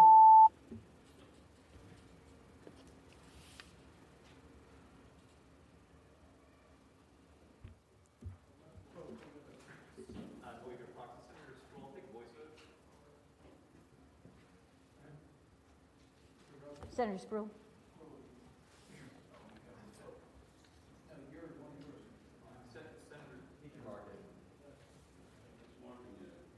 Just, you can voice vote. Okay. Yeah. 14, no 0. Thank you, Madam. Edwards, thank you so much. Thank all of you. I appreciate your hearing this, but also sending it to the Crime Commission that is continuing its study. Thank you very much. We will get a report back to our committee as well. Thank you. Senator Morrissey. Colleagues, please turn to Bill 1301. Thank you, Madam Chair, and good morning. Good morning. Before presenting the bill, Madam Chair, I'd ask that the committee adopt the substitute. So moved. Okay. Motion is before us to adopt the substitute. All those in favor signify by saying aye. Aye.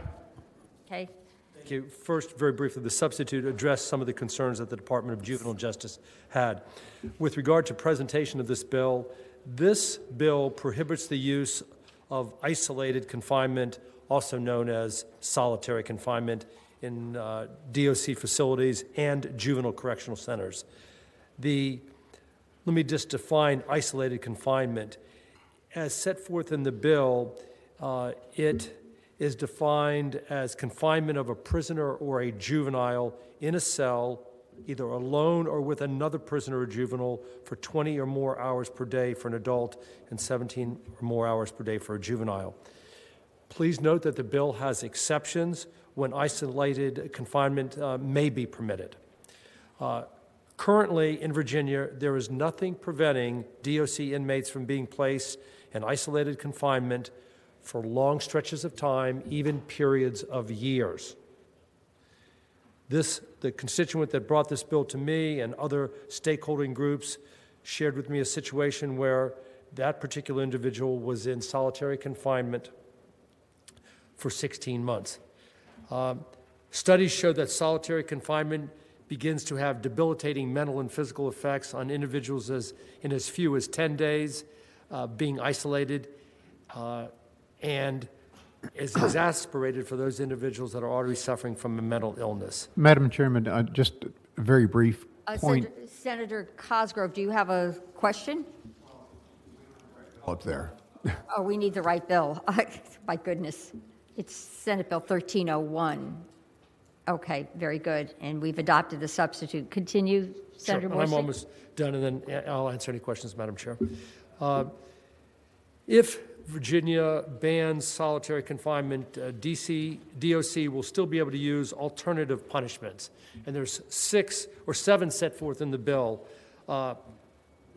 to exert punishments on these inmates: forfeiting earned sentence credits, loss of privileges such as visitation or phone calls, a move to a less desirable housing, a more severe housing for more inmates who are determined to wreak havoc, a loss of participation in a program or group activity, assignment of extra duties, and a delayed parole date. Let me assure you that last one has a tremendous impact on these prisoners. Right. Finally, to any members of the committee, Madam Chair, that need to be assuaged about this bill perhaps being lenient, please know that isolated confinement or solitary confinement will still be available in prisons in certain circumstances, three circumstances: where the inmate is an imminent threat of physical harm to himself or others, there's a facility-wide lockdown, or for the inmate's own protection. Madam Chair, I'll try to entertain any questions. Madam Chair? Senator Spruill, and then I think we have some expert witnesses in the queue. Senator Spruill. To the senator, what do you mean by more severe housing? What is that? What is that? Oh, I meant classification. When an inmate goes from low security to a higher security. Okay, thank you. It's not unusual for that to happen with DOC inmates to be transferred not only within a facility, but to another more secured facility. I believe Jerry Fitz is in the queue, and his representative from the Department of Corrections. Jerry Fitz. Would you be willing to offer comments on this bill? Good morning, Madam Chair. Good morning. And the rest of in the committee. Yes, Madam Chair, I would like to first state that we do not have a position on this bill, but I would like to offer some comments if you are ready for me to do so. Yes, please. All right. I just want to first off say that we certainly agree with Delegate Morrissey's attempt to, and what he's trying to accomplish with this bill in terms of trying to lower the rates of what we call restrictive housing versus isolated confinement. I did want to give some very brief comments as to some things that the Department of Corrections have done in relation to restrictive housing and share this with the committee. From January 2016 to June of 2020, the Department of Corrections has decreased its restrictive housing population statewide by 60%. That's roughly 908 individuals less than when the study started in 2016. Since 2011, the Virginia Department of Corrections has remained dedicated to developing a culture change and reducing the use of restricted housing. Virginia Department of Corrections reform efforts have been nationally recognized. In 2013, the Southern Legislative Conference presented Virginia the State Transformation and Action Recognition Award, otherwise known as the STAR Award, for its diligent work toward reducing restrictive housing. In 2014, the General Assembly passed Senate Joint Resolution 184, commending the Virginia Department of Corrections for its outstanding leadership and dedication to public safety in administering the Step Down program, which is a transition program of individuals who are getting out of restricted housing to help them with reentry efforts. I say all that to say this again. We certainly are in agreement with Delegate Morrissey in his attempts to try to reduce Senator Morrissey. He's a senator, not a delegate. I'm sorry. I apologize. Senator Morrissey in his attempt to reduce restricted housing. But we would just say there are some details in the bill that do present challenges to us that we do have concerns with. Thank you. Thank you, Mr. Fitz. This bill would have to go to finance. So I guess the question is, Senator Morrissey, did you have a group of stakeholders working on this, and were you working closely with the Department of Corrections? We spoke with DOC, and there were individuals who we spoke with during the development of this bill. Some of them may have been in the queue. Well, let me ask you this: I like your bill. It's a good bill, but my question is, will you be able to address some of the issues that DOC has raised between now and the Finance Committee hearing? Because this has to go to Finance.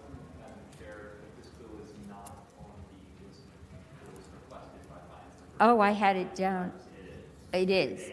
They just added it. No, Let me no address problem. your concern, Madam Chair. This Yeah. bill has got several days before it's going to come to final vote. And if you're asking, will I have the time and make the effort to speak with DOC, the answer is an absolute yes. Okay. Okay, motion has been made to report and re-refer to finance. Will the clerk open the roll, please? Is there a second? Oh, I apologize. Second. Second from Senator Spruill.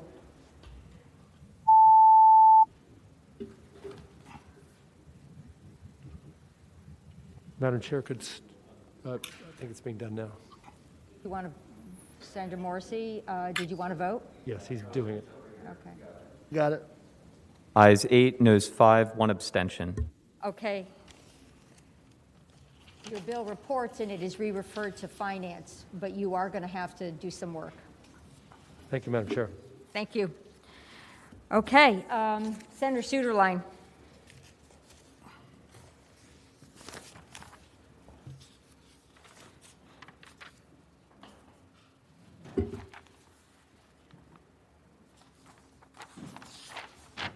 Thank you, Madam Chair and the committee. I have Senate Bill 1472 for your consideration. It's a Section 1 bill that would, first there's a substitute. I believe, does council have that? I'm looking right now. 14. Okay, substitute has been moved and seconded. All those in favor signify by saying aye. Aye. Okay, the substitute's before us. Madam Chair, the substitute, as you're looking at that, does not change anything fundamental about the bill, only makes it clear that we're not going to go after concurrent regulations because there's no intent to actually try to change what's going on with that. What the bill does is create a work group to look into this year getting some of the technology and environmental supports for folks with intellectual disabilities post-COVID. So one of, there's been a lot of bad things about COVID. We found some good things to help folks during this time, but those are set to expire in late March. We're hoping that some of these things can continue. Want to see what we learned during this time, that what might be, how they could be better used, and that's what the work group seeks to do. Sounds like a very straightforward bill, and I agree with the intent. Do you have any speakers? No, I think there's one speaker from the ARC, Yes. and it should be Is that Tanya? concise. Okay. Will the clerk please open the Zoom room so Tanya can talk to us? Please go ahead. Thank you. Hi, Tanya Milling, the ARC of Virginia. Thank you, Madam Chair and members of the committee. For years, people with disabilities have faced barriers to acquiring assistive technology and home modifications that are really now a greater necessity to take part in everyday life.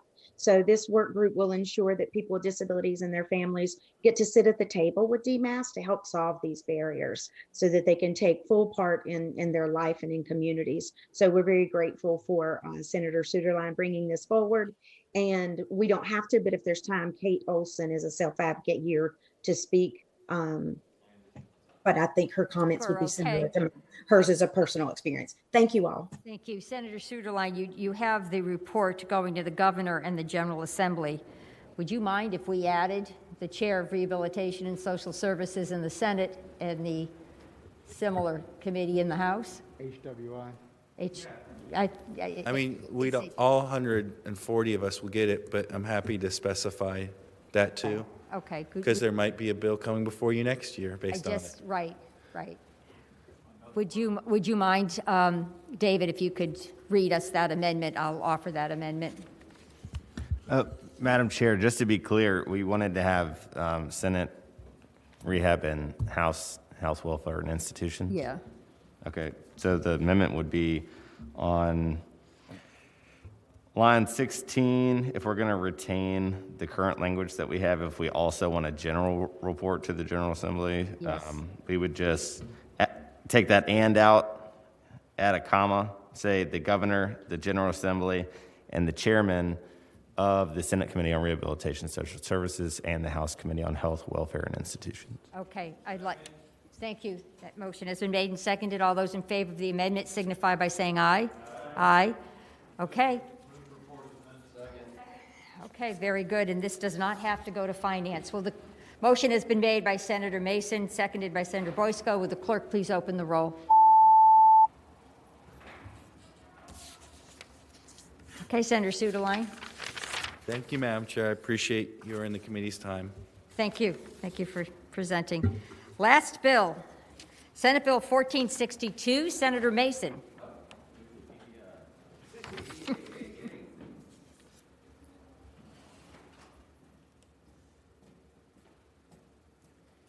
Thank you, Madam Chair. You are welcome.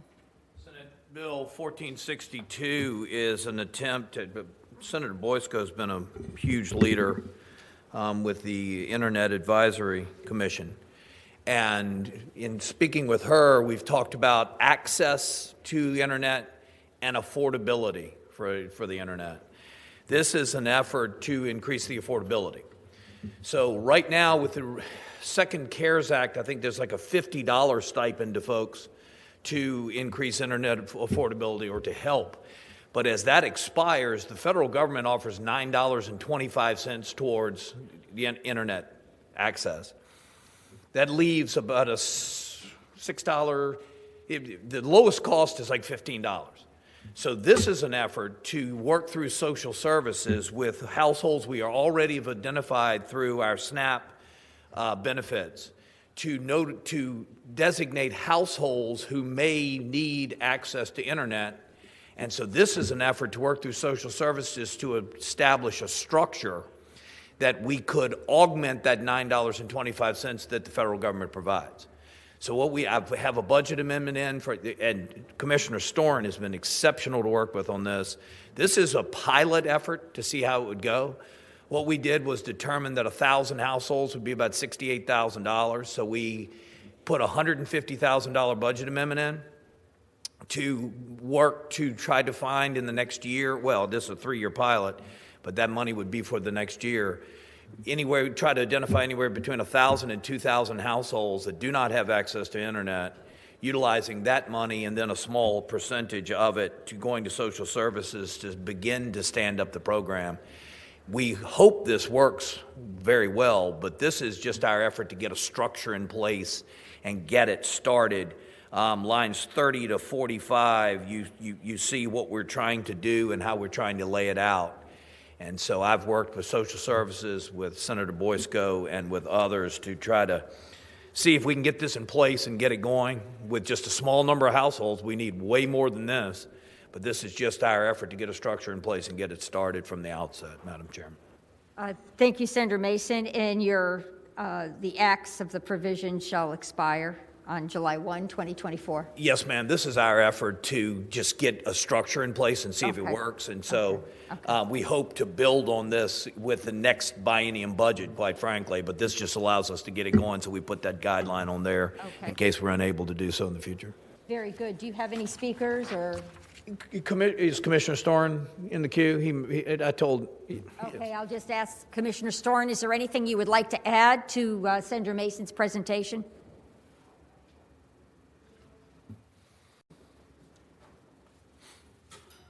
Madam Chair, he just got into the queue right now, so give him a second. Okay.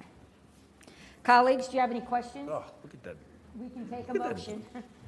Terrible camera. Chair, when it's appropriate, I'd like to move to report. Okay, well, okay, thank you, Senator Boysko. Let me see what Commissioner Storin has to say. Madam Chair, I'm here to provide any clarification or technical assistance, but the department would be able to implement this pilot with given legislation and budget. My only request is when the time comes that you look into federal programs that can provide some subsidies, and there are some federal grant programs right now. Yes, ma'am. Madam Chair, this is to augment the federal program in place, actually. So And there's actually going to be additional dollars. yes, ma'am. So we may be able to cover the whole thing. Short term, they're really additional dollars, like $50 a month, but then this is anticipating falling back to the 9.25. So we hope it will be extended. Very good. Thank you. Senator Boysko? Thank you, Madam Chair. You move to report? I move to report and refer if necessary, and I just want to thank the patron. This is, affordability for broadband is something that we've heard all over the state. I think this is a great bipartisan effort, and just really appreciate him for carrying this piece of legislation. Okay, Senator Boysko made a motion to report and re-refer to finance. Is there a second? Second, Senator Mason. Will the clerk open the roll?